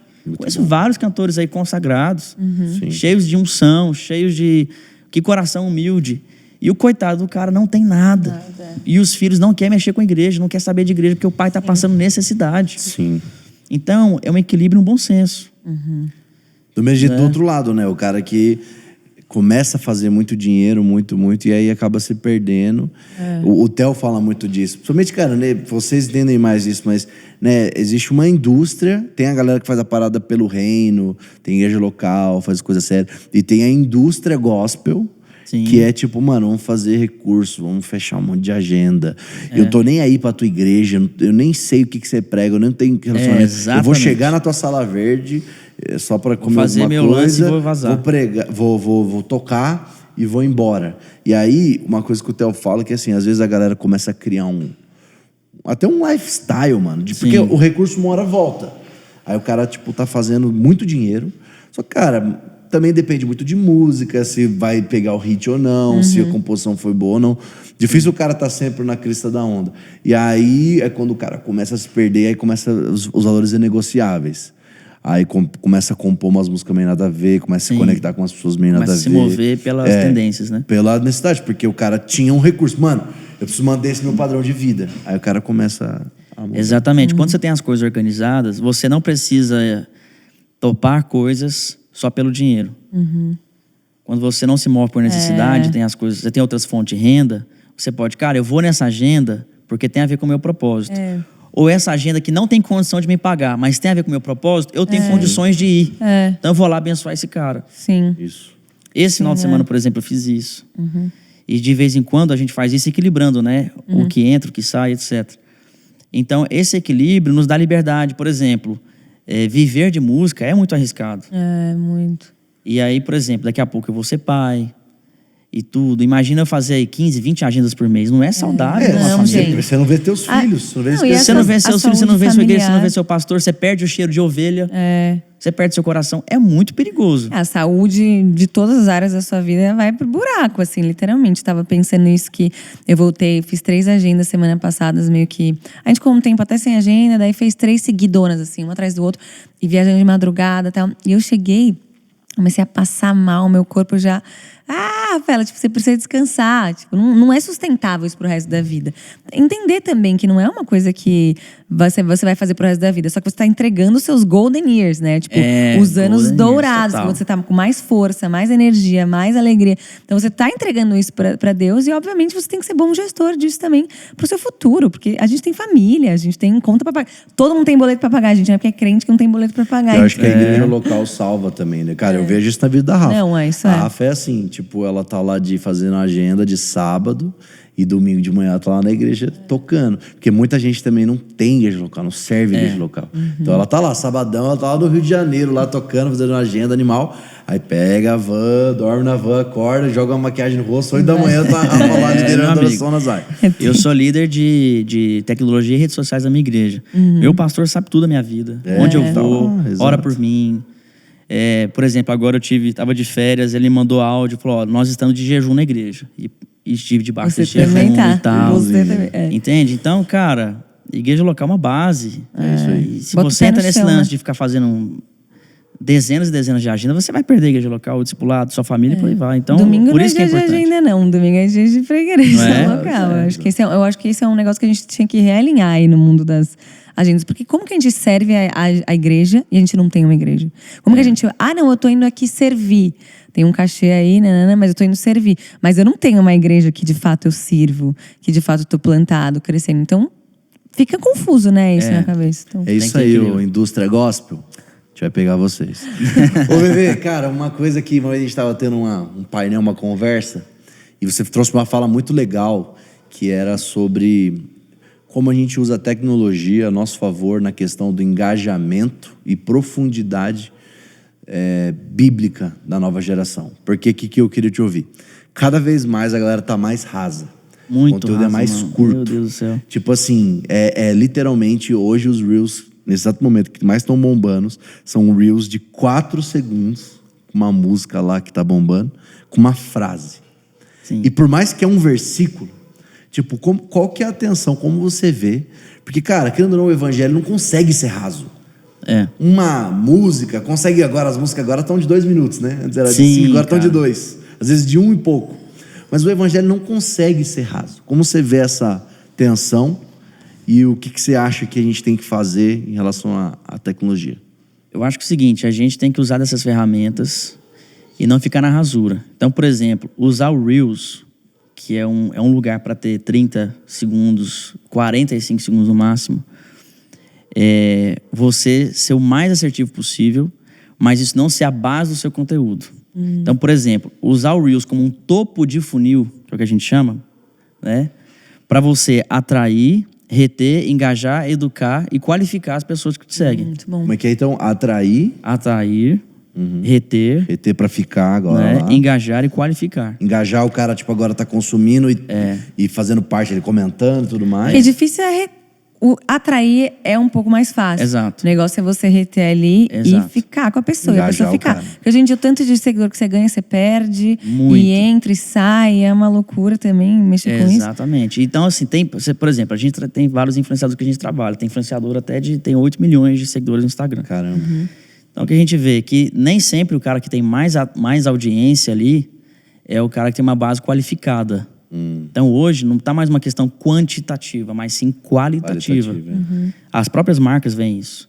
Então, até tem um novo movimento surgindo das marcas, das empresas e até de gente que trabalha com isso, de trabalhar com micro-influenciadores. Mas que o público é fiel. Mas que é qualificado. Sim, sim. E não só por uma questão de qualificação, mas por uma questão de comunicação. Então, assim, não adianta a gente se levantar muito contra esse movimento da rasura.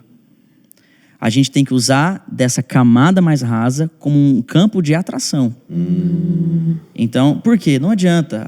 Nós somos seres emocionais, influenciamos por aquilo que a gente vê, assiste, escuta, etc. Então, o Reels ali, o TikTok, é um lugar de atração. Porque não adianta você botar uma pregação de 1 hora dentro do Reels, por exemplo. Não é esse lugar. Agora, você atrair, às vezes com uma coisa engraçada, às vezes com uma palavra rápida, com uma frase, com um versículo dentro de uma história. É um lugar de atração. Então, normalmente, como que a gente gosta de tratar isso? Como um topo de funil, como um lugar de desconstrução de crenças. Então, você pode usar o humor para desconstruir crença.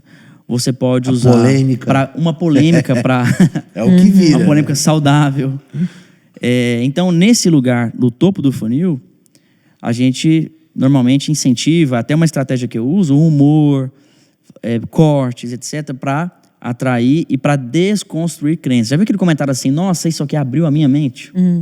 Caramba, eu não pensava que era assim. Sim, caramba, verdade. não sabia. Nunca pensei nisso, Nunca pensei nisso, então é para abrir a mente. Nossa, eu nunca ouvi ninguém falar sobre isso. Exatamente. Caramba. Então, por exemplo,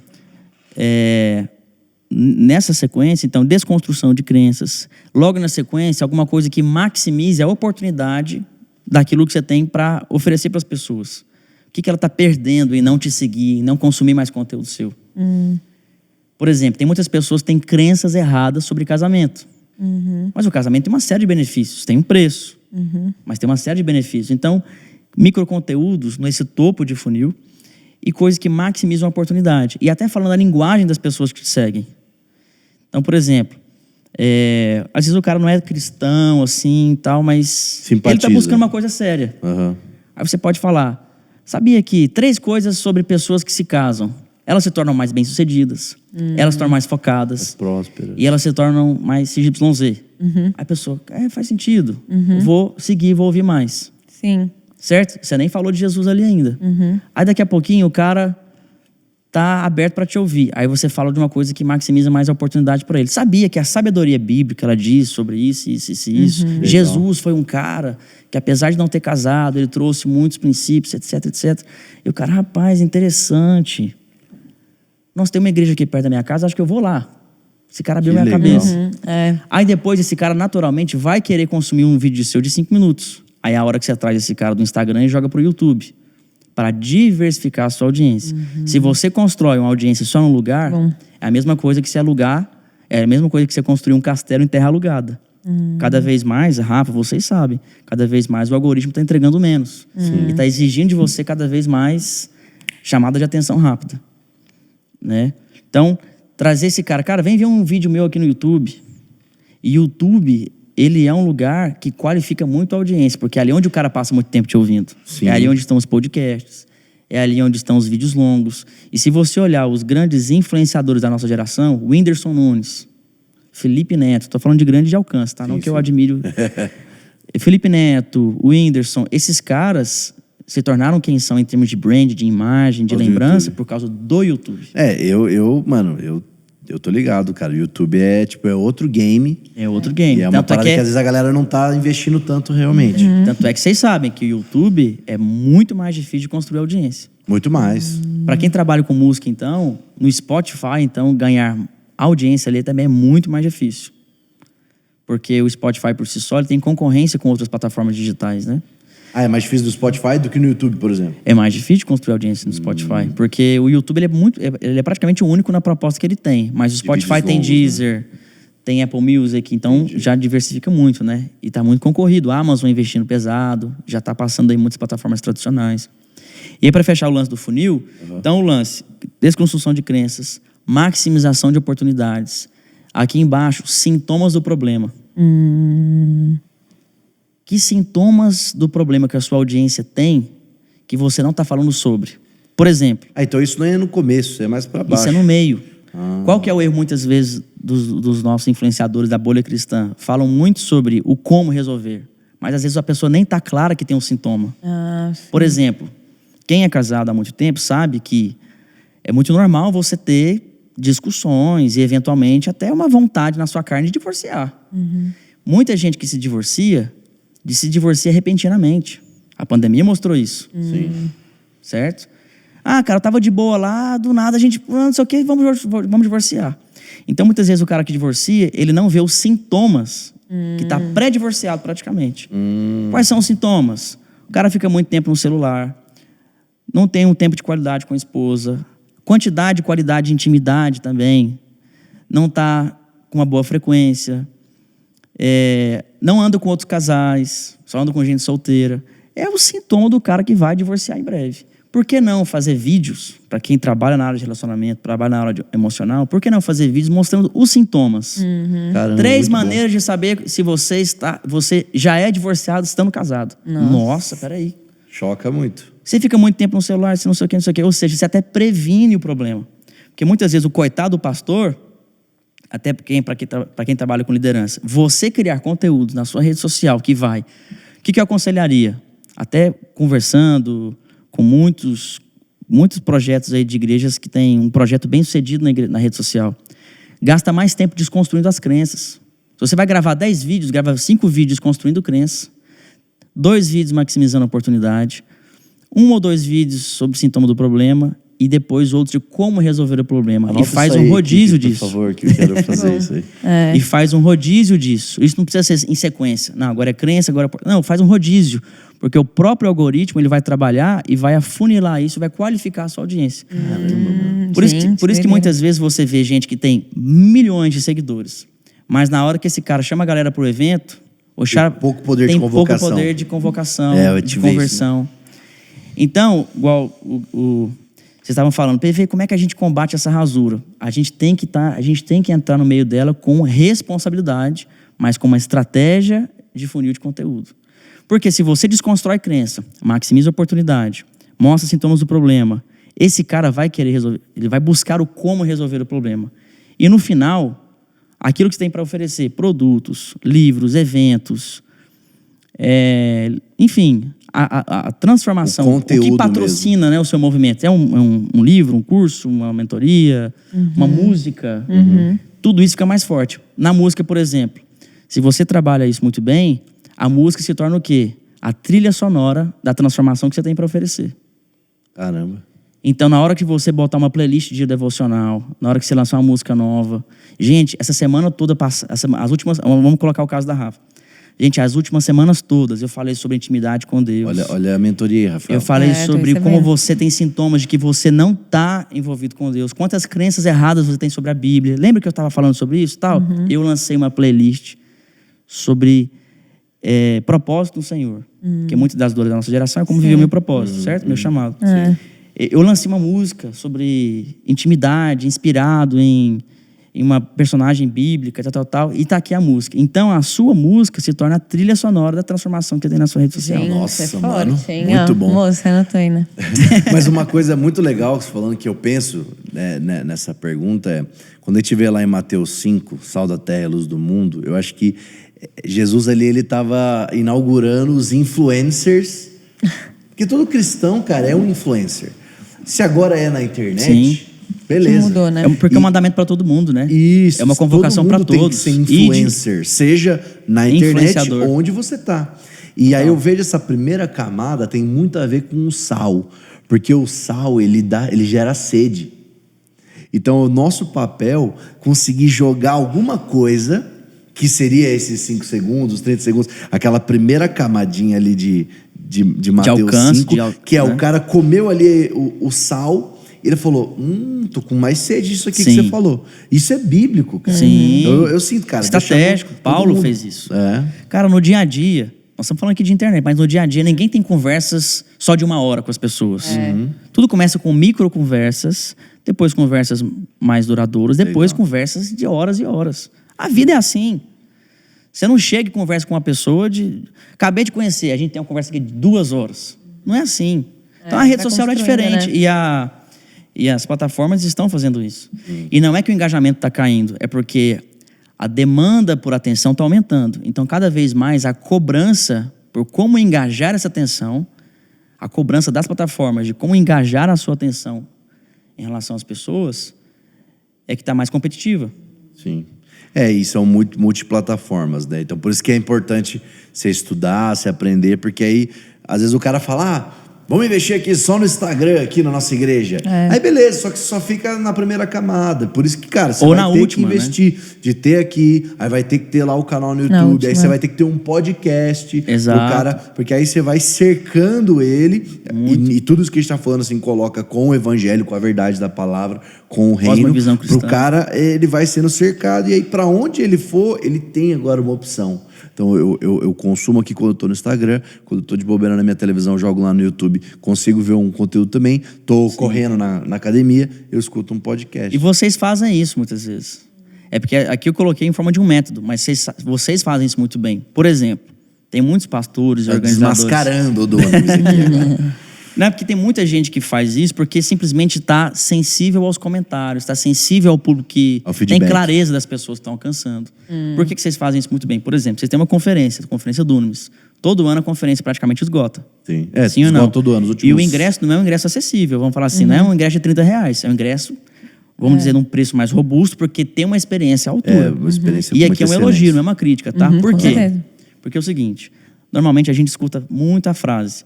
não, o jovem, ele vai num Vila Mix, ele vai num seu lugar, ele paga R$1.000 para ir. Quando põe uma conferência a R$30, o cara acha caro. E eu sou um pouco crítico dessa fala, porque é o seguinte, não é que o jovem não tem dinheiro. O jovem investe naquilo que ele vê valor. E tangibiliza valor para ele. Totalmente, é isso aí mesmo. Então, cara, não vem. O jovem, ele compra iPhone, ele dá um jeito de comprar o Galaxy do ano, ele dá um jeito de comprar um tênis maneiro, ele vende o rim, mas ele dá um jeito.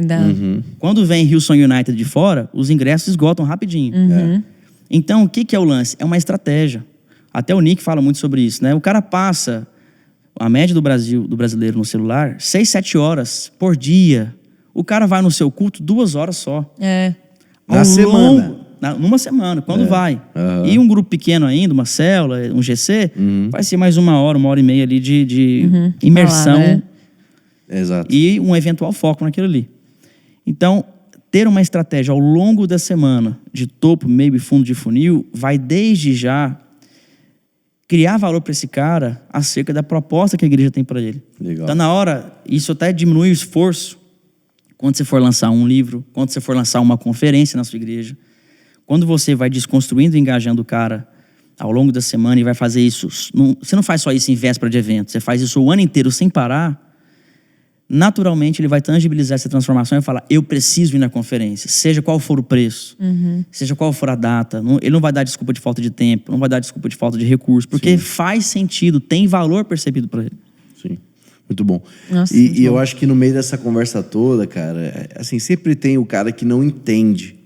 Porque são 3 coisas, né? Tem o custo, tem o preço, investimento, tem o valor das coisas. E tem tipo o que eu lembro, o Dr. Fletcher uma vez ensinou isso pra gente, né? O pai espiritual do Theo. Que assim, às vezes, e o brasileiro, principalmente dentro da igreja, o crente, às vezes ele é muito raso, e aí ele só vê o custo. Então ele olha uma conferência, ele vê o custo da conferência. Só que, cara, existe o custo financeiro, mas existe de fato o valor que isso gera em você. Existe o preço a ser pago, que aí não é só financeiro, é o cara... Separar um tempo, talvez pedir umas férias, pegar uma passagem, tal. Mas, além de tudo isso, tem o retorno. Que eu acho que esse é o maior lugar que a gente precisa abrir o olho pro cristão. Que é, mano, você paga dinheiro, muitas vezes, para você ter um retorno natural. Então, uma academia. O cara vai lá na Bodytech, uma academia ótima, mas, pô, é R$400 por mês. Mas vai ter um retorno, só que você consegue ver. Você lança curso, você manja. Os cursos que fala que o cara vai conseguir ter um retorno financeiro, vende mais fácil.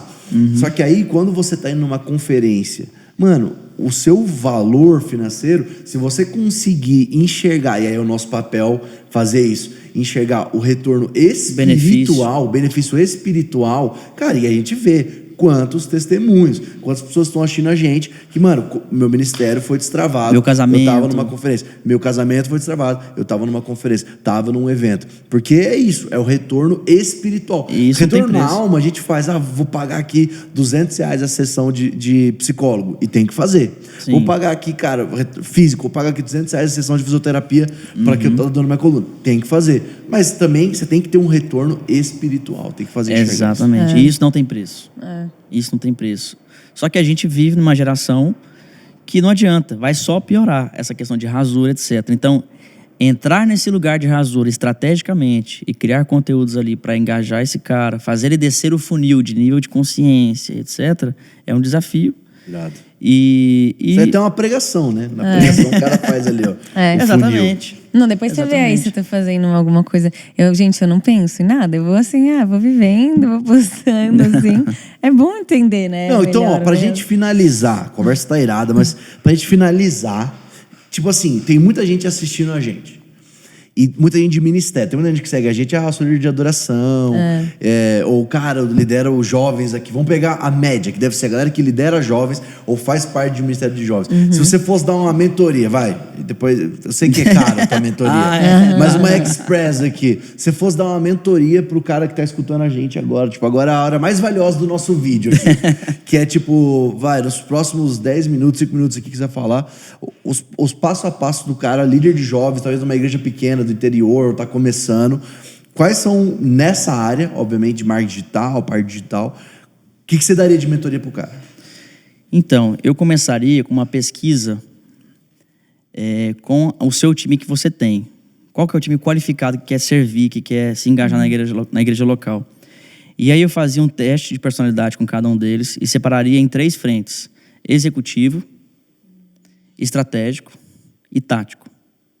Quais são os perfis? Normalmente o cara que é executivo, ele gosta de evento, gosta de botar a mão na massa, faca no dente. Normalmente a galera criativa é a galera que gosta de escrever, de criar, uma galera um pouco mais devagar. Eu me identifico com essa galera, né? Apesar que eu estudei bastante sobre os outros pilares. Então, seria a minha natureza... No estratégico. No estratégico. Então, vamos lá de novo. Executivo, estratégico e tático. Então, eu faria um teste de personalidade com cada um deles, né? Existem testes aí que funcionam muito efetivos nesse sentido, e dividiria em 3 frentes. Nessas 3 frentes. Então, o executivo é esse lado mais de pegar para fazer, etc. O estratégico é a galera mais criativa, que gosta de escrever, muitas vezes de editar, de criar, etc. Uma galera que tem o seu timing, né? E que esse cara realmente precisa de um tempo para poder fomentar a sua criatividade. E o tático é o cara que olha números, as métricas, os KPIs, que constrói as planilhas, constrói os dashboards, os relatórios. Legal. E que está de olho ali nos números. E que isso é traduzido em comportamento. Então, nessas 3 áreas, tem uma série de pessoas e perfis que você pode engajar. Por que é interessante dividir? Porque, naturalmente, a pessoa ela se identifica com uma das 3 áreas. E você vai ter mais eficiência. Se você pegar um cara criativo e pegar ele para ele fazer um monte de coisa mais executiva, você vai matar a criatividade dele. E ele se frustra. E ele se frustra. E ele não vai ter, não vai ter um repertório de ideias para fomentar esse ecossistema. Legal. Outra coisa, o tático também tem a galera, por exemplo, que é gestor de tráfego, que cuida de anúncios, etc. Muitas vezes, os pastores ou líderes têm coragem de investir R$100 mil, R$200 mil um LED? Num LED ou num som, mas não gasta 1.000 com Pra tráfego, com colocar em anúncio. É bizarro. E não Legal, sabe isso o poder que isso tem. Tem um preconceito mesmo. com Não é? isso. Cara, rodar anúncio, você consegue segmentar e alcançar as pessoas de acordo com o seu DNA doutrinário. Você consegue alcançar essas Legal. pessoas. Quem visitou seu perfil, quem se parece, tem uma tecnologia que chama lookalike, quem se parece com quem já está no seu DNA cultural, doutrinário. E aí, por exemplo, na parte do estratégico, entram os copywriters, entram os escritores, os redatores, os músicos, não é? Enfim. Então você começa, muito bom, porque a Separando. primeira coisa que você falou foi equipe. Às vezes o cara time, quer né? começar, ele, vamos fazer. Então a primeira dica que você Olha dá pra pra galera dentro. é equipe. Então fortalece e potencializa essa galera. E outra coisa, investe em treinamentos para cada área. Então, por exemplo, olha o que acontece demais. Conversa com algum líder ou pastor. Quem que cuida da sua rede social? Você concorda que a rede social, a internet, é a ferramenta mais poderosa de alcance? É, claro. Sim. Certo? Aí a ferramenta mais poderosa de alcance. Quem que cuida da sua rede social? É o Enzo. Chama lá. É um sobrinho meu. Chama lá o Enzo. O Enzo e a Valentina. O 14 anos. Nada, brincadeira com os Enzos e Valentinas, tá? É o Enzo, ele tem 14 anos e a Valentina tem 12. Ela faz o TikTok e ele faz. Cara, nada contra. Então tá bom. Quantos cursos eles já fizeram de. Quanto tempo já estudaram? Tá certinho. Beleza, é o Enzo e a Valentina, mas estão estudando? Estão treinando? Porque, cara, vou falar Você pra tá você. investindo neles, né? Tipo, pra Não eles é? terem um treinamento. Estão sendo cuidados, estão sendo investidos. Porque muitas vezes, aí o que acontece? Pastor, qual que é a senha? Você tem quantos seguidores no seu Instagram da igreja? Tenho 5.000 seguidores. Legal. Você sabe a senha do Instagram da igreja? Não, é o Enzo. Enzo, vem cá, me dá a senha do Instagram. Muito O bom. e-mail do cadastrado é enzo.pokemon2014@gmail.com. Se o Enzo sai da igreja, perde Já a senha. era. Aí tem que fazer um outro Instagram. A vitrine mais importante da igreja, no que se diz da comunicação, Hoje em o Instagram, dia. Tem tá na gente mão que nem do tem Enzo. site, tá na mão do Enzo lá. Entendeu? É bizarro. Então, isso. primeira coisa, Muito bom isso, velho. cara, não é falta de disposição. Tem gente bacana dentro da igreja hoje, que quer se engajar, que quer servir, quer cumprir o seu propósito ali dentro. Então, investir nessa galera. Quando a gente fala gestor de tráfego, alguns falam, pastor, gestor de tráfico? Não, gestor de tráfego. Drogas. Tráfego. Tráfego, pessoas que passam, transitam pela internet. Por quê, cara? Anitta, Felipe Neto, essa galera aí tem 10 gestor de tráfego, tem 10 copywriter. Caramba. E esses caras vão te dar mais trabalho para desconstruir. Na hora que um pastor for evangelizar, hoje em dia não está um pouco mais difícil de evangelizar alguns aspectos? Tem um progressismo instalado na cabeça das pessoas, dentro das tem um escolas, relativismo, universidade, né, tudo. dentro das escolas. Por quê? Porque essa galera tá aí totalmente armada. E tem um gestor lá Tem Pronto. um gestor de lá Eles que estão está prontos, né? derretendo recurso em cima. Muito bom. Então você dividir essa galera pelos perfis, investir em curso, treinamento e separar um orçamento expressivo do seu projeto, da sua igreja, da sua empresa que seja. Ainda mais que a gente deve ter empresários cristãos aqui, microempresários que estão nos ouvindo. Esse recurso que seja para escalar esse time. E aí, você, que é o pastor ou líder do projeto, você não abraça nenhuma dessas áreas, você lidera as 3. E você entende um pouco de cada uma. Legal. Por quê? Porque se você pegar para fazer uma coisa, a outra coisa vai ficar descompensada. Então, liderar esse time e criar um líder de cada área com um co-líder de cada área, para que eles se automultipliquem conforme as demandas que venham a surgir. Legal. Nossa, muito bom. Caramba. Então, você tava achando que você já ia fazer evento, que você já ia... Cara, foca na tua liderança primeiro de tudo. Não, muito bom. Porque muito naturalmente bom mesmo. depois vai ser potencializado em evangelismo. Tá estruturado? Gente, Agora eu vem os aprendi grupos muito. discipulados estão estruturados. Eu vão vi sendo isso, cara. retroalimentados. A gente assumiu o Ministério de Adolescentes lá, a Zion, né? E era pequeno no começo. E a coisa que eu mais gastei energia foi na equipe mesmo. E hoje multiplicou muito, assim. E a gente continua gastando muita energia na equipe. Muito bom. PV, e a última pergunta aqui, polêmica.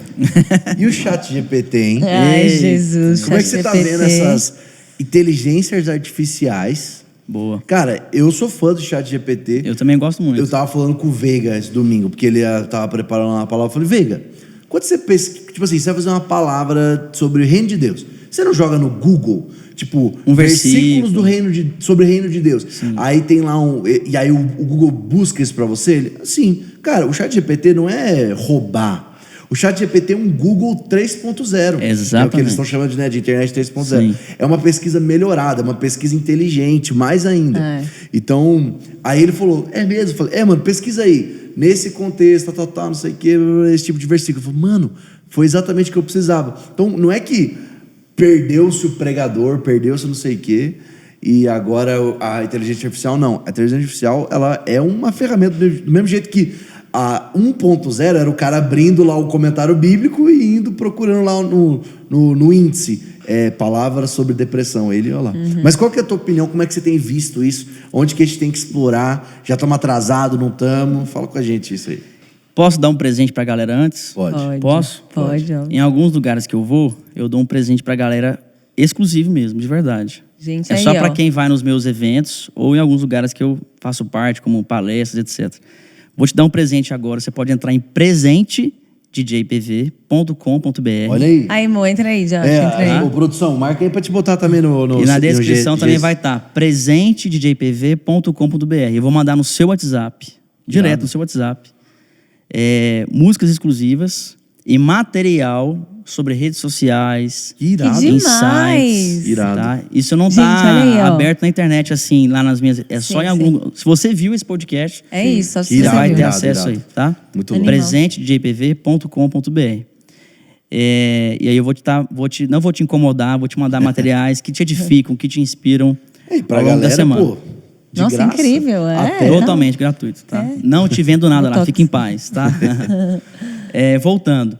Cara, pra mim, o ChatGPT e as novas inteligências artificiais é porque o ChatGPT estourou, mas tem muitos outros recursos outros, de imagem, né? de vídeo, de fala. Imagem. Pra mim, é mais uma ferramenta poderosíssima que vai acelerar muitas coisas, mas também vai prejudicar outras. Antes da internet existir, muita gente tem preconceito com essas coisas. Antes da internet existir, não existiam golpes de internet. Não existiam ameaças na internet. Pedofilia Não digital. existia pedofilia digital. Porque surgiu uma nova ferramenta. Quando surgiu o carro, não existiu antes, por incrível que pareça, acidente de carro. Acidente de carro. Não é? Então, primeira coisa, não adianta. O pessoal vai cair para dentro dessas ferramentas. E é importante, se você nem manja de internet, você precisa se acelerar. Porque a inteligência artificial vai deixar esse pessoal leigo de digital totalmente biruta e perdido. Que é Então, muito rápido. é importante ocupar esse lugar. Né? Então, ChatGPT, por exemplo, como que eu gosto de usar para fazer pesquisa? Então. Então, por exemplo, eu estou planejando, estou orando sobre um álbum asiático. Então, devo começar um EP asiático, que eu vou lançar 2 músicas em japonês, mandarim e coreano. Legal. Olha E aí, já ó. tenho um pouco dos cantores, de tudo. Não falo, só falo falo inglês legal e sou fluente em espanhol. Porque com a internet hoje, cara, você não precisa dominar algumas coisas. Sim, Ainda mais no meu caso, eu não sou cantor. Então, eu tenho quem cante, tenho, né, por aí vai. Então, enfim, eu uso para fazer pesquisa. Então, em vez de eu demorar 2 horas no Google, eu perguntei para o ChatGPT, quantos cristãos protestantes tem na Ásia? E me dá por número de país. percentual Porcentagem. e somatório. Cara, em Gente. 3 minutos. Tem tantos cristãos na China, o percentual é tanto, representa tanto. Na Coreia, tal. Segundo a pesquisa tal, não sei o quê. Cara, espetacular. E aí o ChatGPT é um algoritmo que você vai ali também Vai educando. melhorando ele. Educando. Aí fiz outras perguntas e tudo. Cara, já saí de lá com vários insights. Também esses dias fui eu fui projetar um pequeno sermão, vamos dizer assim, para um grupo de pessoas que eu ia pregar. E falei, aí eu já tinha uma noção de alguns versículos e eu coloquei quais outros versículos que falam sobre o tema X. Sim, total. Então você ganha tempo. Agora, por outro lado, é importante você ter critério, não nadar de braçada nessa rasura, né? E, cara, tem muitas coisas. Para mim ainda é muito novo, né? Acho que para muita gente ainda é muito novo. Eu tenho mais ou menos uns 2 meses que eu comecei a estudar, a usar, a planejar. Enfim, tem gente preparando. A minha irmã, por exemplo, me contou esses dias que preparou acho que como é que fala? Um cake lá, como é que fala? Um brigadeiro especial lá. Um ChatGPT escreveu tudo pra ela, mostrou. Cupcake? Um cupcake. Tá. Fugiu.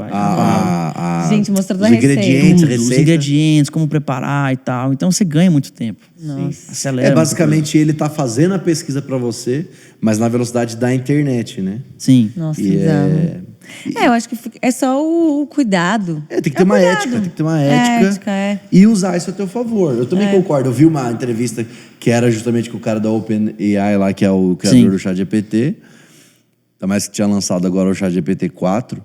E aí, nos Estados Unidos, né, eles fazem aquelas conversas assim.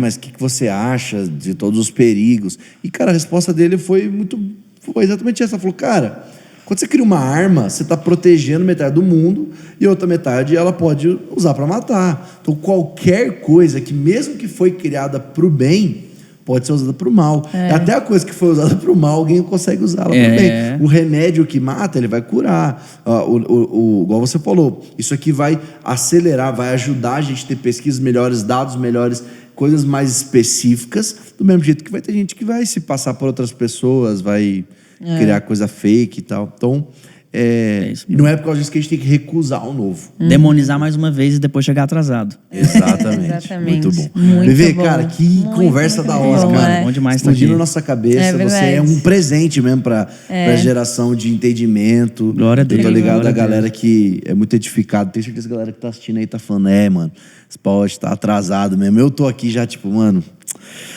cara, as redes sociais, né? Vamos fazer acontecer. Mas Não, obrigado, já fui mano, bem. pelo seu sim, mano. Obrigado Imagina, por você glória a ter vindo Deus. aqui. Obrigado por vocês também, pelo convite e por mais do que criar conteúdo com seriedade, com fundamento. Amém, mano. E, né, tem muita gente que precisa disso e vocês, eu conheço, né, a liderança de vocês, conheço o critério que vocês têm. Então, que Deus possa continuar derramando sabedoria, alcance, edificação, Amém. visão. Boa. Para vocês aí. Bom, Obrigado. e a gente sempre termina, cara, pedindo pro nosso convidado, cara, declarar alguma coisa realmente sobre a nossa geração e orar. Então, cara, fica à vontade do que você tá sentindo, às vezes a mensagem que tá no teu coração, fica à vontade. Amém. Cara, comecei falando de igreja local e para mim a igreja local é tudo. Tudo começa na igreja e termina na igreja. Muito bom. Se você tem uma igreja local, não faltam problemas, não faltam desafios. Procure servir a sua igreja local, porque, em primeiro lugar, é um campo de treinamento, um laboratório, onde você, além de ser treinado, você edifica outras pessoas. Então, se engaje com a sua igreja local. Procure saber quais são os desafios do seu pastor, da sua liderança. Talvez você está orando hoje por novas coisas em Deus, e essas novas coisas, essas respostas vão estar na sua igreja local, vão estar nesse serviço.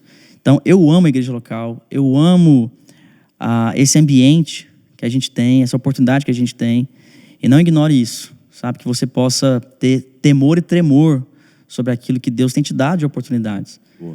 Não relativize isso. É importante, é sério, e a igreja dá muitas respostas sociais mesmo. Sim. Muitos projetos, hoje pessoas são alcançadas através da igreja, pessoas que às vezes eu não alcanço, você não alcança, a igreja lá naquela situação adversa alcança. Sim. Então que você tenha noção que você é a igreja, que nós somos um corpo, mas que membro nenhum fica desconectado desse corpo. E que o Senhor Jesus possa revelar para você o amor dele e o plano dele, mas que isso não seja feito fora da igreja local. Glória a Deus. Cara, ora pra gente poder finalizar essa conversa da hora. Amém. Espírito Santo, muito obrigado por esse tempo aqui com a Rafa, com o Gabriel, com todo esse time aqui. Espírito Santo, que nós possamos entender, Deus, o propósito do Senhor para esses novos tempos, as pessoas que estão aqui trabalhando no audiovisual, no backstage, que em nome do Senhor Jesus, que cada vez mais nós possamos ter temor sobre as palavras que são lançadas sobre nós, sobre o tempo que o Senhor tem para nós. Obrigado, Deus, pela vida do Theo Hayashi. Obrigado, Deus, pelo movimento Dunamis, que tanto tem se reinventado, diversificado o seu alcance, tantas plataformas que Deus tem usado esses irmãos, que o Senhor Jesus possa capacitar-eles cada vez mais, que as pessoas que estão em casa, elas possam sair desse podcast com tarefas e ações práticas, com respostas práticas que alcançam pessoas e que transformam as vidas. Em nome de Jesus te agradecemos. Amém. Amém. É a unção e a tecnologia andando junto. Uau, forte. Que linda essa muito frase, linda. né? Valeu, Bebê. Obrigado aí pela conversa. Obrigada, Bebê. Valeu você Tamo que junto, assistiu a gente gente. até aqui. Dá um A tchau gente pra se ele, vê. Safa. Tchau, galera. A gente se vê. Compartilha com todo mundo. Aí você já sabe que a pessoa vai ganhar um presente ainda. Dá um não esquece não. Então compartilha também. Já quero que o Josh tenha entrado ali. Mas a gente aprendeu muito aqui. Então compartilha, curte esse vídeo. Coloca lá no grupo do WhatsApp da família. Tenho certeza que a sua família vai ser abençoada nessa igreja também. Deus abençoe. Boa semana e até a próxima. Tchau.